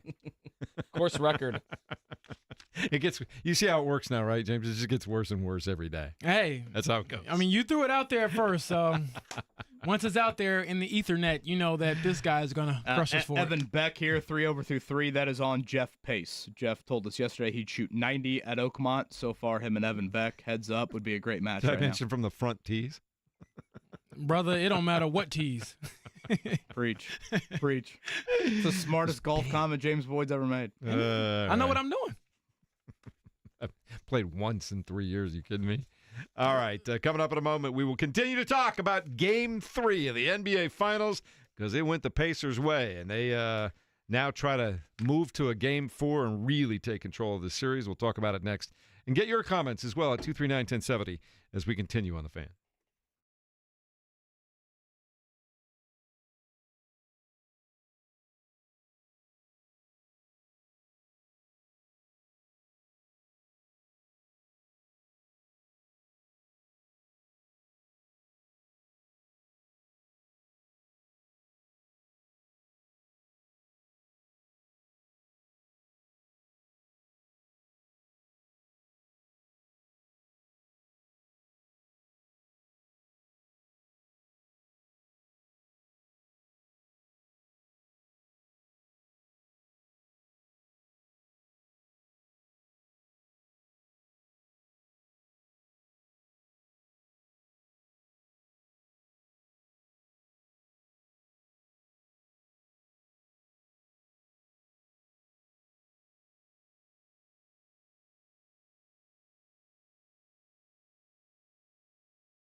You're listening to the Fan Morning Show on Sports Radio 93.5 and 107.5 The Fan.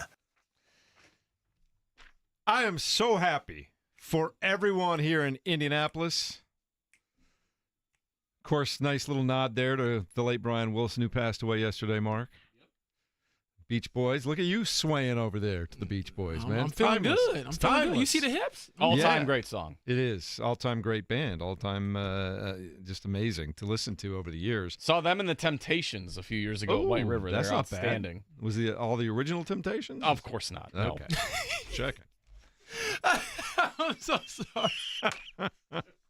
I'm trying to get all sappy over here.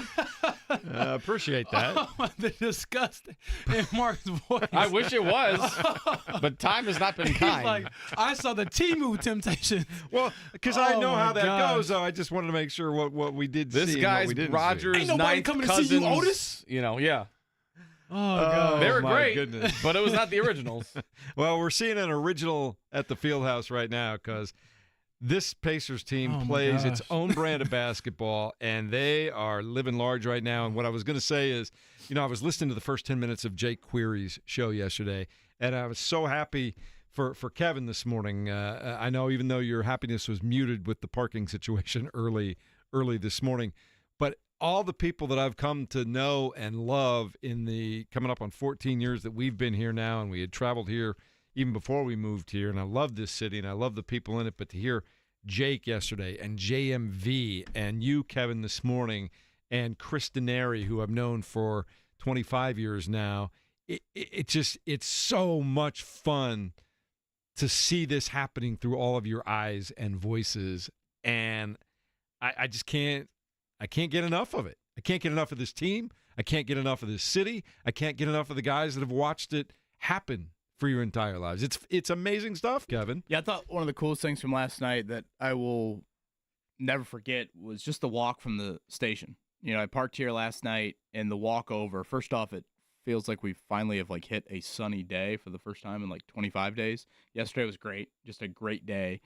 And the patio at Coach's, the patio at O'Reilly's. I run into Joey Molinaro at Tin Roof. I mean, the scene. I see a flamingo guy on a bike and people just yelling at him, going nuts. It just and this is a Wednesday. It's not even like what tomorrow night will be like when it's the weekend. Just an awesome scene. And then when you get into that building and the Pacers ran out of the tunnel with 13 minutes left on that clock, before tip. We've been fortunate to go to a lot of NBA games in our lives, guys. The crowd usually ain't in their seats with 13 minutes left on the old countdown clock, and that place absolutely erupted when they came out. And then at the various moments, and obviously the climax of it being the final buzzer, when you walk out on the concourse and you see and you feel the jubilation, you're reminded of what this means to people and how much they have been longing for this. And I've said it to you guys now for the last month plus. There's nothing, no title that I think would resonate more in this city and in this state than the one that's 2 games away. There's nothing. And that parade and all of it, in different markets, it might be the MLB team. It might be the NHL team. It might be a college team. But in this market, the Indiana Pacers winning a title, to me, tops the list. And to actually sit here on Thursday, June 12th, and say, oh, my gosh, if they take care of business on home court, they've guaranteed themselves 3 opportunities at it is absolutely incredible. Well, it's just amazing to be a part of and watch and to walk through the streets downtown at 11 o'clock at night, really at midnight, and every pub, whether it's Coach's Tavern, whether it's the pub, it doesn't matter. All the great places that we go all the time, Brothers, you name it. They're 5 deep waiting outside to get in, and nobody cares. Everybody's partying. Everybody's having a good time. Horns are honking. It's an electric atmosphere. Jeff, were you out there? I have been out for all the Eastern conferences, and I did dip downtown for a minute. Because I was like, it was wild. I mean, I hadn't seen it like that. And then because you got to do stuff. Yeah, and part of me yesterday, I was like, you know what? So we got done with media. with Rick Carlisle and everything like that and the players. And I was like, you know what? I'm going to go home because I live like 10 minutes from Gamebridge just because I missed the atmosphere after Game 6 when they beat the Knicks to go to the finals because I just stayed and wrote there. And I was like, I was right from home. But I want to take those few minutes to just see what everybody else is up to. And it was like you all said, it was like something out of a movie. I ran into a kid that I had maybe written about his football team at Hobart High School years ago. I'm walking down the street. He's like, hey, Romeoville kid. And I'm like, what? And I'm thinking it's about the show that we do. And he's like, no, I went to Hobart High School. You don't remember me? But like me and my team, blah, blah, blah. And he looks at me. He's like, you covered the finals. And I'm like, yeah, like this is crazy. And I'm like, you went to the finals. And just that exchange was really fun. And that was, to me, a lot of the conversation you could overhear when I was walking back to the station to get my car and go home was just so much excitement. People saying, Pacers in 5 and, arguing over who had the better game between, certain players throughout the series and things like that. And I'm like, you're arguing over who is the best player in the series so far. Like, what? Wow. That's a good problem to have. I say this all the time. It's why I chose this part of the business. Sports is the great uniter. We were all on the same team last night. Well, I mean, unless you're on the other side, you're the enemy. Well, James Boyd, louder cheer last night. Obi Toppin tip dunk or the fan that won $10,000 in Deal or No Deal? Oh, man. I think I would have been screaming loud enough for myself, the entire stadium. I'll go tip dunk. It was so funny. That was great, though. Everything leading up, and I just mentioned it. 13 minutes left on the clock, and the place erupts as they run out of the tunnel. The start of the game felt like Carolina Duke. Just the whole scene. None of it to me felt like a normal Pacer game. Dude, the tension. The tension. Right. The first 5 minutes of the game, it's like outside of Siakam, people are like, oh my gosh, this is not looking good at all. It's over. The first time I was reminded that we are inside a Gamebridge Fieldhouse and this is a Pacer game, when they go to the first media timeout and I look up at the Jumbotron and they say, take out your Kroger cards, Pacer fans. That's when I said, you know what? In 49 states, it's just basketball, folks. But this is Indiana. That is the most Indiana thing ever. It used to disgust me, I'm not going to lie. But now, as a proud Kroger card member, I got the Kroger card. Come on now. Don't hate. Get those points, baby. Look at Fuel this, points. folks. Keychain Fuel time. points. Don't worry. Don't worry now. What do I got here? Kroger card and the old Indianapolis Public Library card, baby. There you It's go. 2025, and they've mostly gone digital with a lot of things. I'll be damned if I get rid of my physical Kroger Plus card. There you I go. finally graduated to the digital. And I Kroger card. do punch it in now. Yeah. So, By the way, I did catch up with Dean Havlin, who outstanding job by him and his team last night. In-game entertainment for the Pacers. Yes. And just all their employees. I love the light show that they had. All fans got with a shirt, little, I guess a wristband you call it. They're able to light up the arena at various points. He mentioned that they had a T-shirt gun last night that, if I heard him correctly, I thought he told me 183 shirts in 12 seconds. Woo. I'm like, is that legal? Woo. It was last night. It certainly was. Jake, hang on the line. We're going to get to you, but I got to take a break. So I know you've been patient. Continue to be patient. I want to start listening to some folks who were there and a part of it, or even if you're just downtown last night. The Indiana Pacers are up 2-1. Still a lot of work to do, but they're in the driver's seat right now in the NBA Finals. We'll tell you about more of it next on 93.5 and 107.5 The Fan.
Fan Morning Show.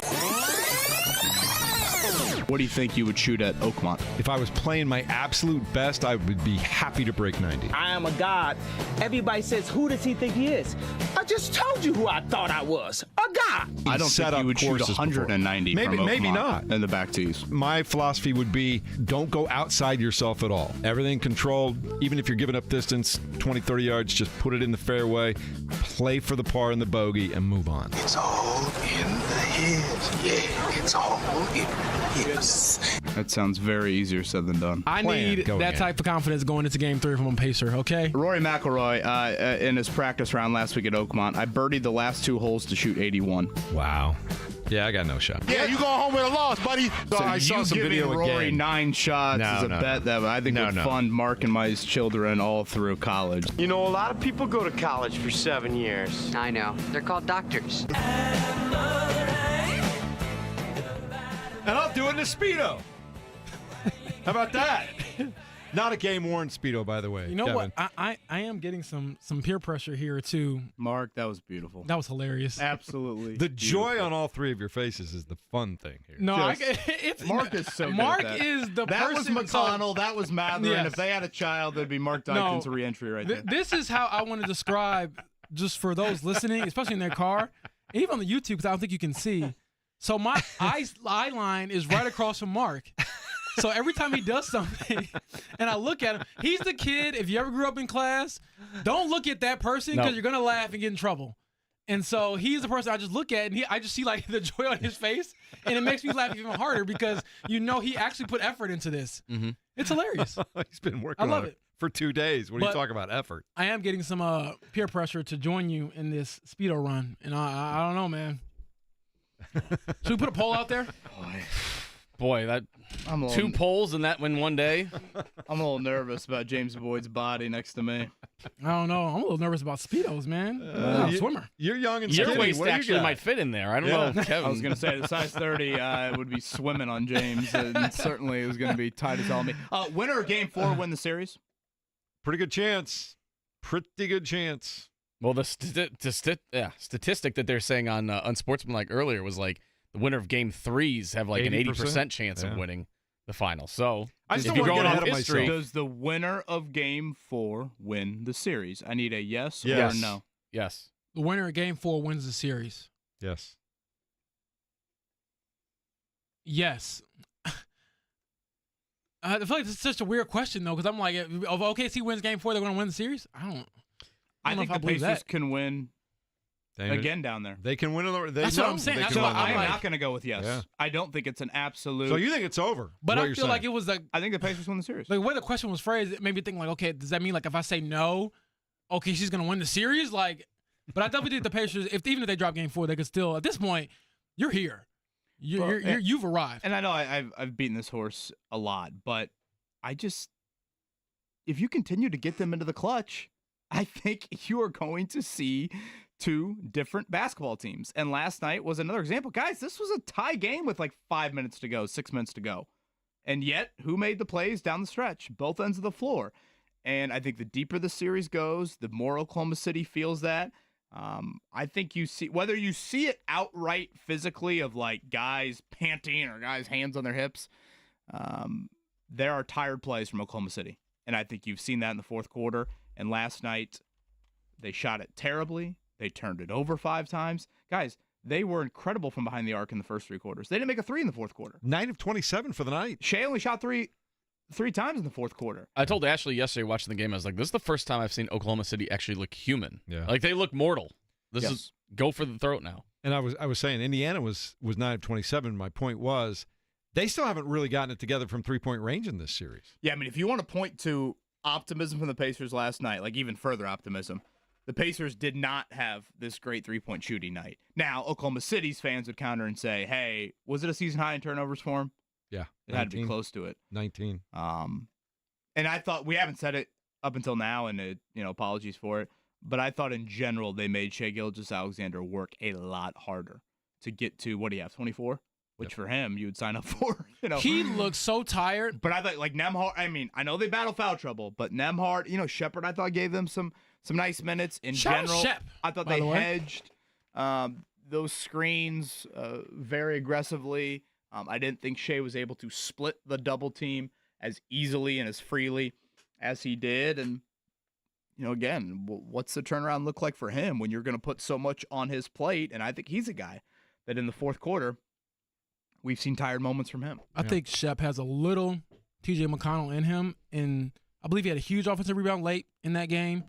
He does a couple of things every now and then and make a shot, make a basket, just do something to kind of keep you afloat. So I thought that he had some big minutes. I mean, he played 18 of them last night, and he didn't look like he was in over his head. I know it got a little hairy. You're always wondering, like, okay, when do I go back to my main guys? But I thought he gave him some good minutes off the bench. I know Jeff's Indiana parlay fell through yesterday. I need an update on the guy. I need an update on the guy who had the bench mob, like $1,200 bet. Did that hit? Low key, the bench did go crazy. I'm curious if that hit or not. If you're listening, call us. Yeah. Speaking of callers, Jake's been hanging on the line for a few minutes here. I want to open up the floor to callers and get your reaction on an amazing, amazing night in Indianapolis sports as the Pacers win and take a 2-1 lead in the NBA Finals. Jake joins us next here on the Fan Morning Show. Good morning, Jake. Thanks for waiting. You have the floor. James, KB, Jeff, how we feeling this morning, fellas? Come Outstanding. On. Let's go, boys. Let's go, boys. Hey, see, that's the type of energy I need right there. You should have been my alarm clock. I think I saw him on Pennsylvania Street walking back to my car last night. He's still on Pennsylvania Street, aren't you? Yeah. In 49 states, it's just basketball, but this is Indiana. Yeah, I think you're. Are you in the men's go. room at one of the places downtown right now? No. Okay. Currently, right now, I'm at work, and I should be probably getting back to work here pretty soon, but I figured I'd bother you guys this morning. Let's go, boys! I love it. I'm here. You're all pumped up over here. Add that to the intro, Mark. I love that, Jake. Jake, excellent energy. That reminds me of the Aaron Nesmith. Yeah! Mark slid that into the intro today, did he not? I know. I loved it. Which block by Miles would have been smothered chicken last night? Oh, man. Definitely the Chet one late. Yes. Yeah. Smothered chicken. Give me some smothered chicken on that one. Oh, my gosh. That was great. Yeah, and how about the Nesmith dagger, too? That was... And he hadn't had a great night. Big shot. Came through, man. I feel like he hadn't had kind of that Nesmith shot. He had the sequence. Did he have the 3, then the steal? Or maybe it was the steal, then the 3. One of the two. Just a big moment from him, too. And really, last night, I think you could say embodies so much of who the Pacers are. And they met the moment, which in the biggest moment this franchise had in quite some time. Meeting it on that stage and so many different levels of it. Pretty special. All right. Yeah! That's what we're talking about right That's there. how we feel. You're going to hear more of it in the Open coming up in the hour in a moment here. And we'll continue to take your phone calls, 239-1070. The Pacers in control. Can they keep it? We'll talk about it next at 93.5 and 107.5 The Fan.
This is the Fan Morning Show with KB, JB, and Jeff. Nembhard sends it right sideline.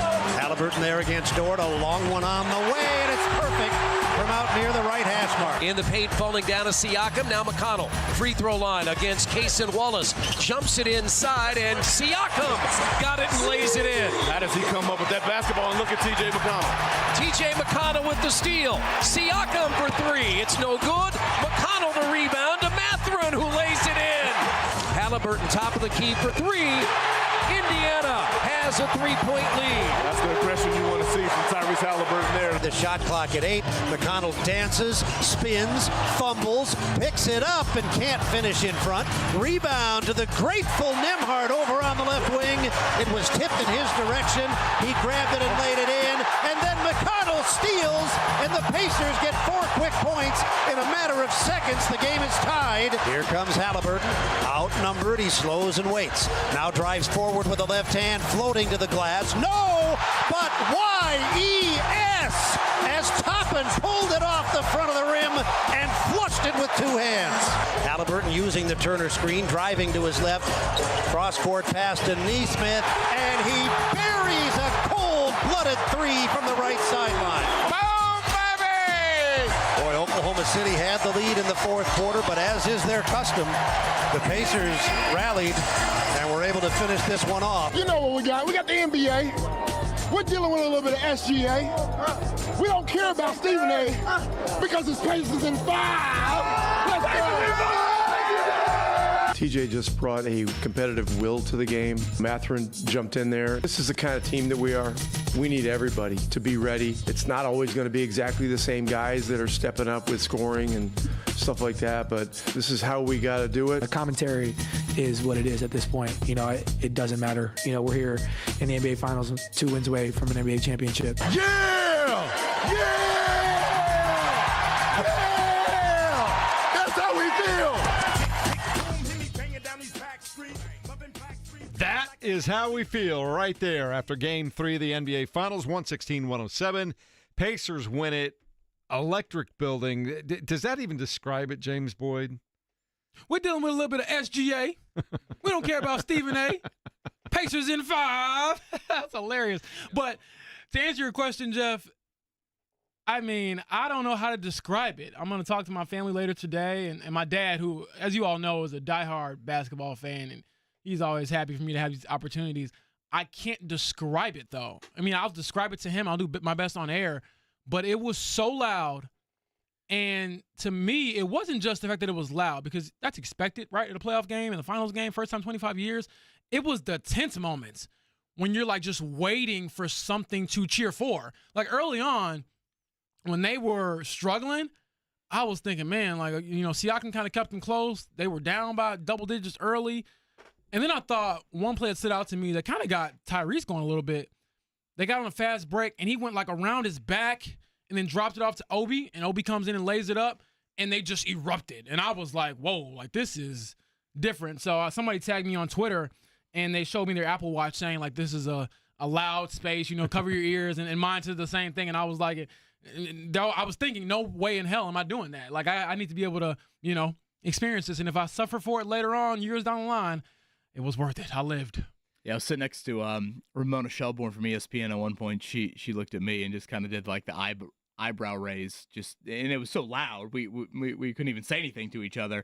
And, you know, whenever national people who have been in a lot of different arenas like that, I feel like do that, it always kind of gives you an indicator of where it's at. Yeah, I mean, it felt like college atmosphere, and that's a good way to put it. You know, Carolina Duke. You know, I've been fortunate to be at, you know, whatever, Mackey or Assembly Hall for Purdue, Indiana. You know, it felt like that, of the student section feel, and you know, it's not often with 13 minutes to go on the countdown clock in an NBA game, the arena erupts when the team runs out of the tunnel. I mean, hell, there's times where the Pacers run out of the tunnel. There might be more Pacers players than there are, you know, fans in the building. Everyone's still in the concourse or in their restaurants, whatever, getting a drink before the game. So you definitely felt it early. And, you know, as James pointed out, I think you felt the tension early. You know, outside of Siakam, oh boy, there was some, you know, vomit on a sweat already moments from a lot of Pacer players there in the first, few. Actually, the Thunder handled the first handful of minutes much better than the Pacers did. I mean, Chet went crazy. Carlisle takes the time out of discuss in the first quarter. He takes the time out of discuss in the third quarter.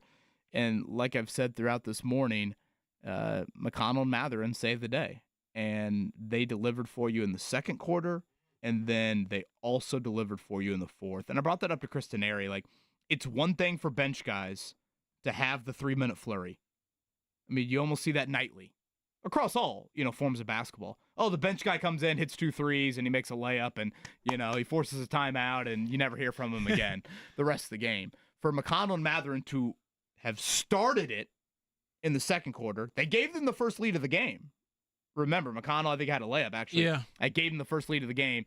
And then to come back in the fourth quarter, because I thought the finish to the third quarter was so poor. When Jalen Williams hit that 3 at the top of the key, I thought to myself, oh, boy. He was dancing. That is a 5-point Thunder lead, and if that becomes 8 or 10 to start the fourth, now Rick's taking another timeout, and now you're playing from behind once again.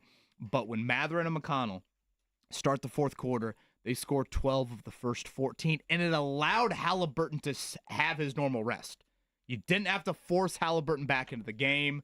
That set up, really a quarter that I think, guys, we need to look back on, and we very well might in 2 games, as one of the most important quarters in the history of this franchise. If that quarter does not go well, you're down 2-1, and we know the stats when, teams are up 2-1 or down 2-1. Well, that quarter ended up flipping the script of this series, and now the Pacers are sitting in golden position to shock the world. They went from 8 down to 4 up in that second quarter, and that set the stage for the fourth quarter where they outscored the Thunder 32-18. Those 2 quarters, the best basketball they've played in this series.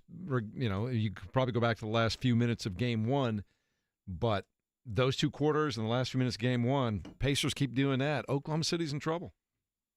Absolutely. They're in trouble. I mean, to go back to Kevin's point about how this is an opportunity to shock the world, I believe – I looked this up the other day for a story. The Pacers they're trying to become the first 4 seed to win an NBA championship in 50-plus years.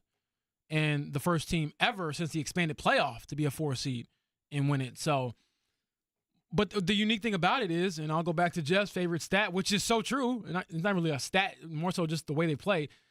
Since the turn of the calendar in 2025, OKC, best record in the league, Pacers are right there at number 2. So they've been a very different team when they're healthy relative to like their entire schedule and record. I mean, this team is peaking at the right time, playing good basketball. And I'll end it with this. I really got a kick out of, or not even a kick, just appreciation from Tyrese recognizing the impact that TJ McConnell has on the team, but also him saying, he has one of the more unique, improbable, impressive careers you will ever see for a guy considering like what his quote unquote limitations are versus the impact. Like you can't replicate that. There's a reason why he's been in the league, I believe 10 years as an undrafted, guy. Mark, let's play this clip from Rick Carlisle. This was a couple months ago, and it was game 64 of the season. And TJ McConnell dials up TJ McConnell things. He steals the ball in the backcourt, and finally it was like, all right, we got to ask Rick about this because he gets away with it every single night. And last night, he got away with it 3 different times. And as big as the 2 were back-to-back in the second quarter, the one there down to 95-93 in the fourth quarter, I thought was the final sort of like, boom, this place is going to absolutely erupt, and the Pacers are going to finish this game on a huge flurry. And they did that. This was Rick Carlisle back in April on TJ McConnell and the bank robber that he is. It's something that you don't teach really. You teach, just thinking about it, you would be teaching a guy to gamble in the backcourt, and go for a steal. And, if it doesn't work, then you're turning a guy loose on the break. But somehow he times it, and he's able to do it in an unassuming way. And, he closes that gap, like a defensive back in football so quickly.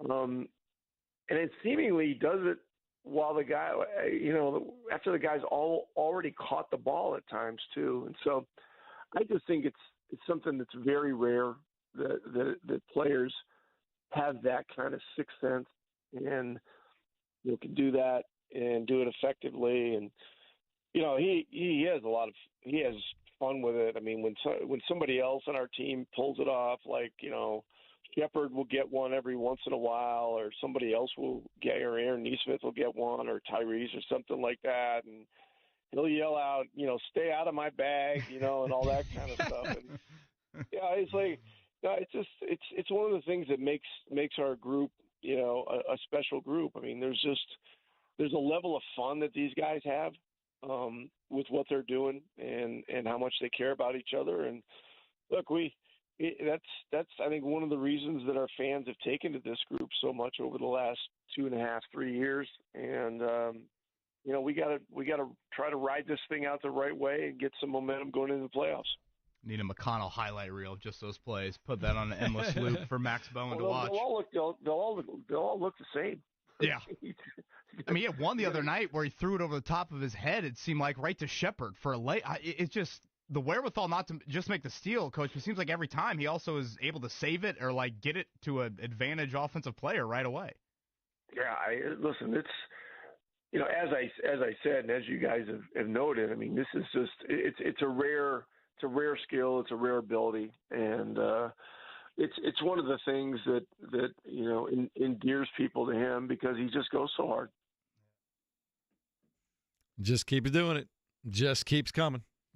Somebody I got an email from a listener saying every time that he does that for now, and the whole crowd just yell at the opposition. You just got TJ'd. You've been TJ'd. Well, again. And I said this to you guys earlier in the show. I think it counts more than just 2 points. I think those plays are so deflating to an opponent. Like he's doing like 3rd grade, 4th grade stuff when he does those things. Those things are not supposed to happen in an NBA game. You know what, though? To expand on that point a bit, Kevin, they do things that you would see at like a rec league game or that you would see at a men's league game or something like that. Because I'm like... They undress you. Yeah, I'm like, you don't see full court pressing. You don't see backcourt steals. You don't see any of that stuff in the NBA, usually because the players are too skilled for that to work. Like, the reason why you don't see a lot of zone in the NBA is because if you go zone, and you're usually 2 passes away from a guy making a 3 because he can shoot. So they are kind of their ability to defy what is the status quo of the league, whether it's your star player not being the, tip-top, I'm going to shoot it 30 times a game player, to just their philosophy of we're going to, like, keep passing the ball. Even just Rick, like his ability, because I'll be honest, there are times where I'm like, man, why is Tyrese on that bench? His ability to trust his rotations and not like get out of whack, even in the NBA Finals, they just defy things, and that makes him so unique. And I think it makes him very endearing to this state and this city. Well, it's gotten them to a 2-1 advantage in the NBA Finals. Let's go to the phone lines, 239-1070. Robert's been hanging on for a few minutes. Robert, your turn here on the Fan Morning Show. What'd you see? What'd you feel? What'd you hear last night? Give it to me. Hey, guys. How y'all doing? I was the guy that does Southwest on the Southwest playing a couple weeks ago, and I called in and said I couldn't get the game. Oh, yeah. But my son, he came up from Lexington. We've been watching Pacers since he was 4 or 5 years old. It was an epic game. We got up there last night, and we're sitting there. We're high-fiving, and I pulled the page out of the Kevin Bowen book. I had 2 guys to my left, and like, dude, I'm going to high-five you. I'm going to hug you. I'm going to try not to push you over, but are you guys ready for this? So anyway, it was an epic night. I bleep and love that. Loud since... Robert, I bleep and love that. Thank you for that. Thank you for that. You're just a beacon of love and sunshine, Kevin. I mean, it's kindred spirit. Is that not like an unspoken language? So you should know this. Robert, thank you for the call. I went up to the Kroger, whatever it's called, Kroger Skydeck Loft. Yeah. Skydeck, I believe. For the opening tip. And I just want to be up there and just kind of feel the whole energy. And I found myself, as, kind of waiting for intros to play out and national anthem, things like that. I found myself just looking around the upper deck and just watching fans and seeing, I mean, hell, I don't know, maybe I saw Robert and his son, but like watching the father-sons, the daughters, the moms, and just like thinking about like this moment for these people and like how much it means to them. And, like, I'm watching them punch each other in the side and, like, you know, kind of elbowing each other. Like, can you believe we're about ready to feel this and to witness this? And, you know, yesterday, very ironically, was the 25-year anniversary of the first ever NBA Finals game in our city. And whether it was walking over, you know, from the garage and seeing the patio of Coach's and O'Reilly's and Tin Roof and obviously John at the pub, and it's just it's just why we love sports. It just the weather was perfect. The energy level was through the roof, and it took a few minutes, but the Pacers eventually met that moment.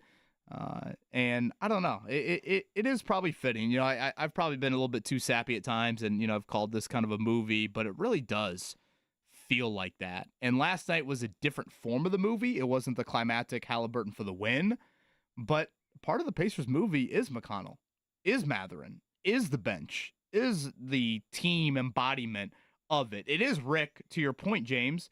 You know, late, he didn't go back to Siakam. You know, it was Obi left in the game for the tip dunk to kind of ice it there. Just very fitting and very, very special. So much fun. So much fun. Thanks for the phone call. Appreciate that. Take some more as we move along through the day as well. 239-1070. How much fun was it? Be like shooting 90 at Oakmont. That's what it would be like. Hey, you know what? I respect that clap back. That was nice. That was nice. Mark, let's check it down. Let people know what's going on. The Morning Checkdown on 93.5 and 107.5 The Fan. 116-107. The Indiana Pacers take care of the Oklahoma City Thunder in Game 3 of the NBA Finals last night. Gainbridge Fieldhouse. Game 4 set for 8:30 tomorrow night. I would imagine it might be louder at the start of that game. Yeah, I'm looking forward to it, mainly because it's a Friday night. And, you know, if you think the streets were kind of crazy last night after when the Pacers win tomorrow night, I mean, can you make it home in your car, or are you going to have to walk back because people will be in the streets? I'm okay with that. Indiana Pacers led by Benedict Mathurin's 27 points, Kevin Bowen. Did he come up at the biggest time? James, what's the stat? Youngest player in finals history to get 25 off the bench? Is that the stat? I believe so. I believe so. But, I mean, either way, it is 27 of them things off the bench. 27 in, 22 minutes? The guy didn't play in the first quarter, guys. I mean, like, he has an incredible gift. He's point per minute guy, more than that. I mean, I've been beyond giddy about Mather, and you guys know where I'm at. But it takes a very special, wired human, and a little crazy, trust me, to do what he does. And boy, did he do it last night. Is this the kind of game in a moment that maybe internally for him, he starts to do things like this more regularly? I don't know if I want to say that, because I think sometimes we can get caught up, and Kevin talked about this earlier. Because he's so young still. That's one thing about it does make me think that. But even with Miles, I'll find myself like, man, should he rebound more? Should he, be a little bit more like this? But then also I'm like, well, he is pretty darn good the way he is. Yeah, and so I don't want to put too much on Mathurin, but I will say he certainly thinks that he can do a lot more of that going forward. That was in Game 3 of the NBA Finals last night. That wasn't a Thursday in March. Again, on a night where he was the 10th guy to go in the game. Yeah. Like, I thought, I don't know what you thought at the end of the first quarter, James, but I jotted down, I'm like, wait a minute, is he out of the rotation? I mean, that thought crossed my mind when he did think get in the first quarter. And he's on the bike. I was looking for him. I was like, is he injured? Where? And then the man comes in, is cool, calm, and collected, and just a serial killer. I will say this real quick. His 27 points were the tie for the third most off the bench in NBA Finals history, and they were the most by a bench player since Jason Terry in the 2011 NBA Finals. Oh. And, who was his coach? Yeah, that's another, Carlisle. and that's another Arizona Wildcat. Yeah, so some Jason of this Terry stuff, as well. I'm just like, how serendipitous can it be? You mentioned Miles Turner. Mark, let's play this. I do think it's a pretty meaningful clip for probably the storyline we'll talk about tomorrow on the show, but just kind of out of nowhere post-game, for those that watched the game, Miles obviously had some major struggles through the first three quarters before some huge defensive plays. He's dealing with an illness. Well, Miles is under the weather, and he may not even be with us tomorrow. He just hasn't been feeling well the last couple of days. It was affecting his wind. He won't bring it up, but, I think it's just appropriate to mention that he is working through something, some kind of a cold or whatever, but he's just not feeling himself. So, we'll see where things are tomorrow with him. But well, hopefully he feels a lot better today, but really a lot better tomorrow on Friday. I don't think I would. Well, I don't envy Rick Carlisle's mother having to field calls from her son, maybe back in collegiate days. He may not be with us tomorrow. I mean, that could be taken a lot of different ways. Hold on now, James, in the hour number one, he heard that and he's like, wait, what? Yeah, I was thinking, has it gone on to the Lord? And, come on now, he's still here, right? You imagine the phone just cut out right thinking, after that? Wait, say that again, honey? Yeah, I'm about to say, they just won a game. I don't want to get too somber up in here, so yeah, I had to make sure, Miles, you good? These are the days of your life. For real. Just something to monitor today. The Pacers will have practice, I think, early this afternoon, and obviously you hope that's not obviously for Miles' case, you hope he's back, and then, hope it's not impacting anybody else inside that locker room. You guys had a busy day yesterday. Is there any news of note or anything to speak of regarding the Indianapolis Colts? Real quick, I mean, not really newsworthy, but I thought it was more of what you would expect from Daniel Jones. Pretty steady, had a pretty good 2-minute drill in practice. Oh, it was a nice touchdown pass to Michael Pittman Jr. Yeah, anticipatory throw, and then got 2-point conversion after that. And I thought Riley Leonard was what you would expect kind of on the opposite side, where he was very up and down to start practice. A lot of off-target throws. But then at the end, he kind of pulled himself together and had a good 2-minute drill. So those are my biggest takeaways from yesterday. And then A.D. Mitchell continues to make plays. And now the question is, can you do it in real games? Only thing I will add, Jermaine Pratt has been a very popular name that people have been curious about if the Colts would sign another linebacker. Cincinnati's leading tackler here in recent years, Lou Anarumo history. I did not think the Colts had a lot of urgency at linebacker, and that was continued to be shown yesterday. Jermaine Pratt signing with the Raiders. Yeah. Not the Colts. So I really think the Colts don't care too much to invest at linebacker. Oh, Lord. We heard this before. I mean, but that's how I would describe it right now. They have not had any urgency really whatsoever this offseason at linebacker. We'll see about Zaire Franklin and Jalen Carlisle when they get back during training camp. But depth there, a lot of unknowns. John Batchy, Cam McGrone, shout out to the LC Bear. But that will be a position group just to keep an eye on. And I think Zaire Franklin's health is a very, very indispensable player when you look at the lack of proven depth behind him.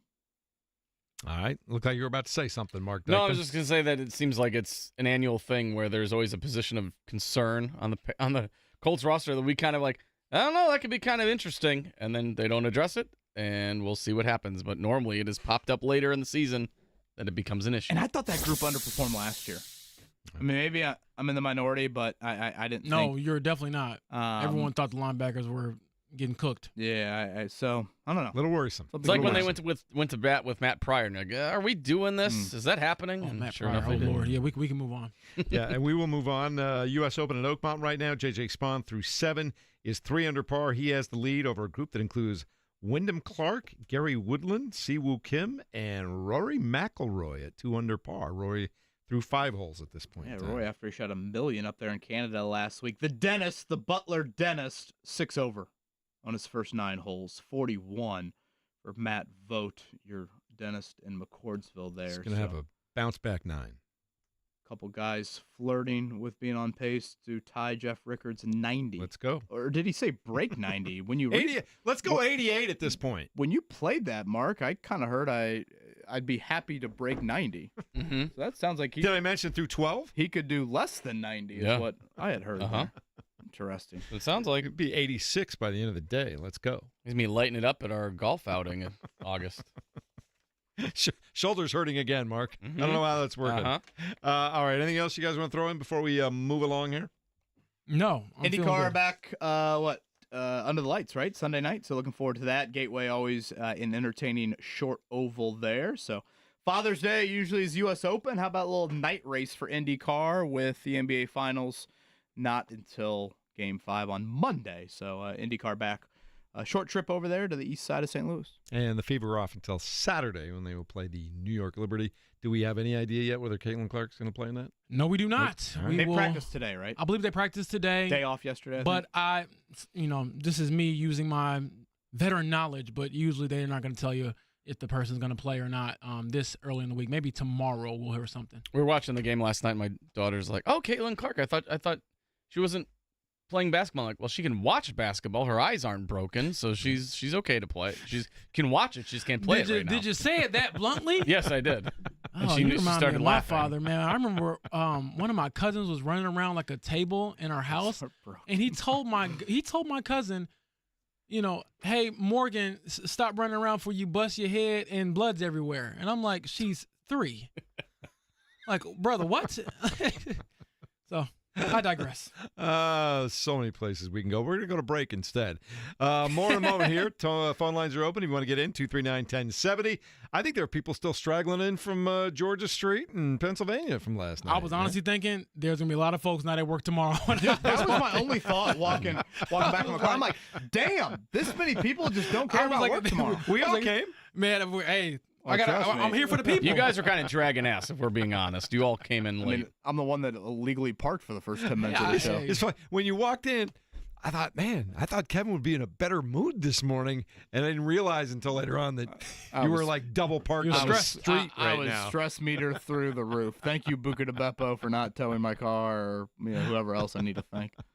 All right, more in a moment. 93.5 and 107.5 The Fan.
You're listening to the Fan Morning Show on Sports Radio 93.5 and 107.5 The Fan. Yep, Pat Boylan will have the pregame for you at 8 p.m. tomorrow night. We'll be on the air all day live and local from 7 a.m. until we turn it over to the Pacers Radio Network. And, of course, Eddie White will have the world's greatest postgame show right after that. And if things go well, there will be more parties in the street. To your point, James Boyd, Friday night on Georgia Street, Friday night at Pennsylvania, all around the field house. It is going to be, as the kids used to say, lit. If you are in my way, as I'm trying to leave the game, I might get out of my car and just embrace it with you. How about that? Just jump right into the pile. Just a mosh pit, right? I was so close to stopping inside of Tin Roof on the way home. I was, God. And the other thing I started thinking about. It was tempting. I ran into a kid that I used to cover at Hobart High School, and he was going out, and I told him, you go out and you enjoy this for me and you, because I got to go right. Preach. The other thing I started thinking about, and again, I don't believe in jinxes, so I'm allowed to say it. If the Pacers do win it all, and it happens to be Game 6, that would be a week from tonight in your own arena. I'm like, damn, I'm gonna have to stay out, go out. Just get a room downtown. No, sleep here. I'm just gonna go sleeping bag in the old. There we go. In the old office, right? I can see that. You guys aren't gonna judge me for that. No. I mean, can't tell you last time I've slept on the floor in a sleeping bag, but I'm like at Elliot Marshall's birthday party back in the day. You know what some of my favorite sports stories are when they send the reporters out to just watch like the college towns go to ashes after a crazy win. So I remember one of our hopefully not guys, literally, but yes. But no, the goalpost is in the river. Yeah, like David Ubben for us for the Athletic. I believe it might have been. It had to be. I think Tennessee might have upset somebody. Yeah. Was it Alabama or something? Like they tore it on the goalpost and carried it to the river. Yes. And he documented it in the New York Times. I was like, this is the great. And the only thing I could feel for him in that instance is like, oh, you can't really partake in all the festivities, but. Other than that, it was a pretty funny scene. So I would imagine that I might be following Kevin Bowen and documenting the night. Now, I'm going to stay away until after they get one more win. But if they somehow win Game 4, I think we got to run it back with the same poll we had for the Knicks series. Oh. Is that good juju or bad juju? Are you flirting with disaster here? Are you flirting with fate? Again, I don't believe in jinxes. All right. So, if they do win Game 4, go up 3-1, would you rather them close it out at home? Just win when you can win. That's my philosophy. Yeah. Just win. I'll just tell you win. What, being in that building last night, experiencing that, I think a lot of people. If I knew they're definitely going to win Game 6, that's not how sports work. Right? That's not how sports work. That's why I want to win when I want to win. Well, when I can. Let's go. What happened to your big old parlay that you laid down yesterday? You're a betting man. No, I lost the $10 because I missed the over. The over was 228. Was that the only part of it? Nesmith. It was. I had 6 points. 12.5. You guys surprised? 6-point underdog for Game 4? No. Not anymore. It's just the way it is now. For what it's worth, the Thunder down 2-1 to Denver, won at Denver in Game 4. A very ugly game. They held Denver to, I think it was 8 points in the first quarter. It was something like, it was in the 90s for both teams. 92-87 was that game. And then they also won Game 4 on the road last round against Minnesota after the T-Wolves blew their doors off in Game 3. It was like a 40-point win. Difference is, though, neither one of those teams, Denver especially, go 9-10 deep. No. But I'm just pointing out that the Thunder have responded. Yeah. And, again, it's the quickest turnaround. And obviously for the Pacers, I think that plays to their advantage. But the Miles Turner illness, I think, is something to keep an eye on. SGA is probably like, practice? This is going to be a glorified walkthrough. That brother ain't doing nothing today. He's getting rest. And Mark, I don't know how you feel about this, but I look at those lines too, and it's all about where the money's going to be coming in from. Yeah. There's still most of America that doesn't believe in the Pacers, and there are going to be people now doubling down on, well, now Oklahoma City's definitely going to win this. This is the worst they've looked. They're not going to go down 3-1. So, yeah.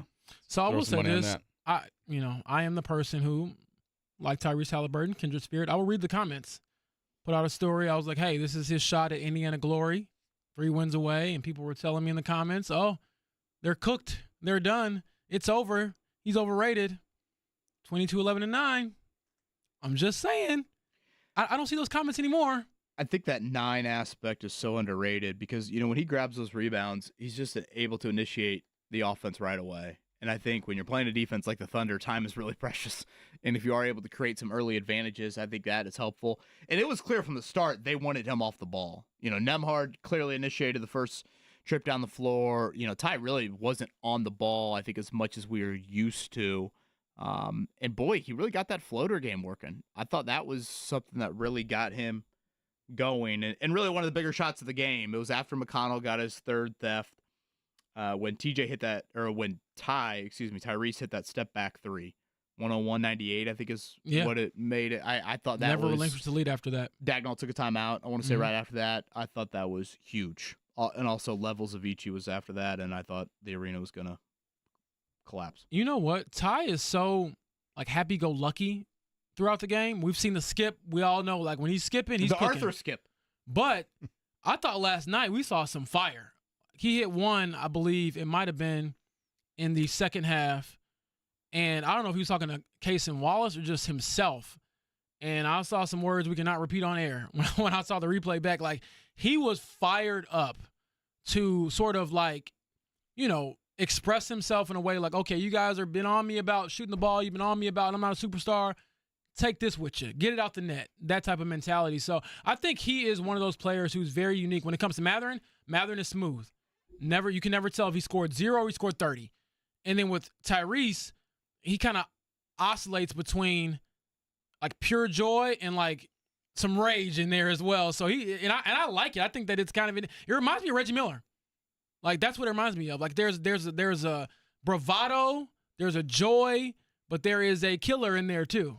If you guys would allow, I would love to sneak this in. A very, very happy 5th birthday to my wonderful daughter, Rosie Bowe. I love pushing her on the swing. I love playing hide and seek with her.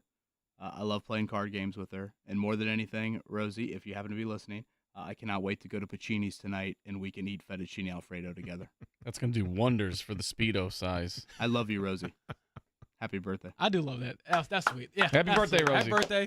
Happy birthday to you. How much money she take Obi off the Toppin, cards? her favorite pacer. Yeah. Look at that. Oh, well, tell her check out this story in the app. She also has a Miles Turner jersey that has been handed down, so hopefully, good health. She can wish upon number 33, but yes, she is an Obi Toppin fan. You've got the birthday present ready, a subscription in the Athletic. I was about to say, Rosie, I just wondered about your dude last night. Your favorite player. I have contributed James Boyd's salary for the last, X amount of years. No, I do want to, before we get out of here, or make sure we hit this, Mark, I believe I had a chance to, remember that Benedict Mathurin said this last night, but he had a really cool moment. Last question of his press conference availability, and someone was asking him about just the moment and kind of being in this dream-like state.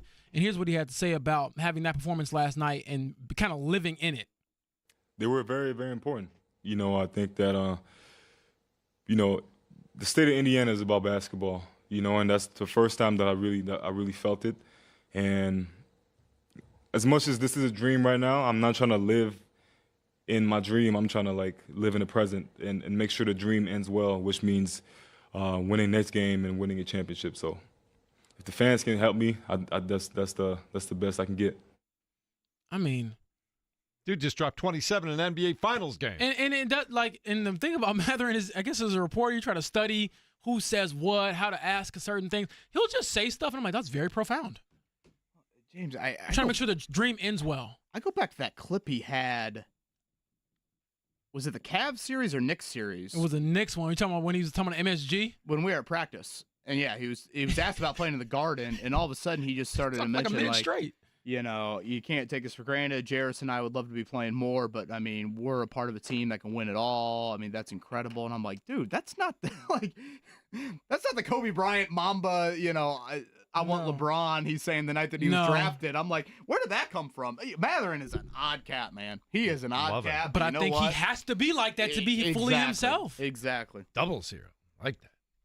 All right, that's even more odd. That fits him. It. That very fits him very much. Quickly, I want to do some stuff. Celebrate. Give away a 4-pack of tickets to go see the Indy 11 on Saturday night against the Pittsburgh Riverhounds. 239-1070 is the number to call. James, You want to go number 2 for 2 wins in the NBA Finals? I'll go 4 for Game 4. Okay, sounds good. How about that? That's really expanding things. That's okay. That's acceptable. I don't want to get too high out here. Mark's not like, don't give me 43. Yeah. All right. 239-1070. You can get that family 4-pack right now. We got a Scotty J Jiffy Lube Superstat coming in a moment. We'll wrap up the show on a Victory Thursday here at 93.5 and 107.5 The Fan.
You're listening to the Fan Morning Show on Sports Radio 93.5 and 107.5 The Fan. Everybody wins. The Pacers win. Our listeners win. Who won the 4-pack to go see the Indy 11 this weekend? Shout out Jeremy. All right, Jeremy. Thanks for doing that. Fourth caller this morning, James. Good job out of you expanding from fast fingers. I'm trying to be like, Rick Carlisle and not just stick to my old ways. I'm trying to grow and evolve. How about that? I like growing and evolving. The Pacers have certainly grown and evolved this year, Kevin Bowen, from 10-15 to 2 games away from the NBA Finals. This has just been a magical season, unlike any other I can think of. Well, I hope my waistline doesn't grow and evolve here before that Speedo is tried on coming up next week. You're starting to think about that a lot, aren't you? You just said you're going to eat fettuccine Alfredo tonight for Rosie's birthday. I know. Gosh, I know. I'm not really thinking this through. Here's even better news on this Victory Thursday. You know what I just found out during the break? I was looking out over the circle. It is Strawberry Shortcake Day out on the circle today. I had it for the first time last year because I might have been filling in as a guest or something like that. Yeah. That was banging. Yeah. Like, and I it's always supposed think to be a nice day, isn't it? Yeah, I always think to myself, you know what, James? You can go run this off or you can go play some basketball. Boy, I might have to paint that green Speedo blue and gold. That green Speedo fit pretty well. Remember I tried it on in the bathroom, Mark? I don't think I showed you. But No. You said you were going to, and then you said, I think you got timid. But I wore it for a second. Wait a minute. He makes that sound like he called you in and said, hey, do I look fat in this? Yeah. No, he didn't do that. I wore it for a second. Bromance at its finest. I did. I wore it for a second. By the way, I love the Mark Jackson jersey choice for Reggie Miller last night. It was outstanding. I thought that was cool. Terrific. Big O, McAfee, Edge. Caitlin Clark, Smith Hall, was there. You know who I did see when I was Clark almost seems obvious, leaving the game or leaving in the back channels of the arena? Lance Stevenson was in the house. Oh, nice. I was thinking, Lance, make them dance, man. Yeah, Meta World Peace was there too. They showed. Yeah, We just got to get Larry out there tomorrow. A lot of Larry luminaries. is in town, according to Rick Carlisle. So this shows you where the Pacers are at. Guys, 13 days away from the NBA draft. I know every Pacer fan's on the edge of their seat looking at mock looked at drafts a single right clip. now. But they have an NBA draft, I might say NFL, NBA draft workouts starting today. So Larry Bird, yes, as a consultant, Rick Carlisle said before the game last night that he will be in attendance viewing that. And I don't know about Game 4, but he will be at the practice facility today. All right, let's check out what Scott has on tap for us today. The Jiffy Lube stat of the day. Jiffy Lube is Indiana's favorite oil change since 1985. Pacers, of course, have a 2-1 lead in the NBA Finals after last night's 116-107 win at the Fieldhouse. Gentlemen, the Pacers are 5-0 following a loss this postseason. They've won their last 10 games following a loss if you include the regular season. They have just been on it. Not only that, we talk about the clutch games. They are 9-1 in clutch games this postseason. This is like the Bane scene in Batman Dark Knight Rises. Like I was born in the dark. Actually, the stat that Scotty, he'll go one more. Pacers are 10-1 this postseason in games decided by single digits. See, again, like you adopted this lifestyle. We were born from. Remember that stretch? What was it, in March or May or one of those months? March. Craziest month of the year. year. We were all thinking, they can't keep doing this. And the Pacers were like, again, we were born into this. Y'all new to this. We this is what we do. Get the Thunder into the clutch. You did it last night after that shaky into the third quarter. I think the other stat that stands out to me from Scotty, the Pacers finished with 11 blocks and 13 steals. They are the first team in an NBA Finals game to have at least 11 blocks and at least 11 steals since 1983. My hand is raised. I've done a poor job in acknowledging the defensive credit of the Pacers from last night. That is an eye-popping stat right there. Miles Turner, again, struggled to shoot the ball. 5 blocks last night, a huge one on Chet late. I thought Ty guarded a little bit. He guarded as well, but just giving Miles his flowers, not feeling great throughout that game, sticking with it, being mentally tough, and coming up with a huge play late. And by the way, that was a great team in '83 that did that. Philadelphia, that was Dr. J, Bobby Jones, Maurice Cheeks. Yeah, man, I grew up watching those guys. That's a heck of a team right there. Thanks to Scotty for all that good stuff there. You weren't even born yet, were you? No, not a chance. My parents got married 6 years after that in '89. Guess what? I was watching him at 10:35 in the evening after the news, after the local news. How about that? No more tape delays. We're watching these Pacers in real time, brother. Yeah, Brandon sends this screen grab from last night. Caruso, hands on the hips. Shea, hands on the hips with 3:34 to go. Again, you get them into the clutch and see if their elite level of play can continue. And right now, game 1, nope. Game 3, nope. So that's the goal. Get them in the clutch, see what happens. The way the Pacers play, you would think this state is like elevation, like Denver. This is the flattest state in America. And these guys are running them ragged like you're playing at 3,000 feet. 5280. Let's keep it going here. Bury him in cornfields. I'm fine with that right there. Let's go. What a scene. What an image to close the show. Thinking back to Joe Pesci back in Hoosiers. I was left on the cutting room like, floor. dang. Have Joe Pesci back in the old. This is Hoosiers movies. rated R. All right, that's going to wrap it up for us today. Thanks to everyone for contributing, and thanks to the Indiana Pacers for giving us so much great material to talk about today. Game 4 tomorrow night at the Field House. And until then, you've got JMV at 3 today.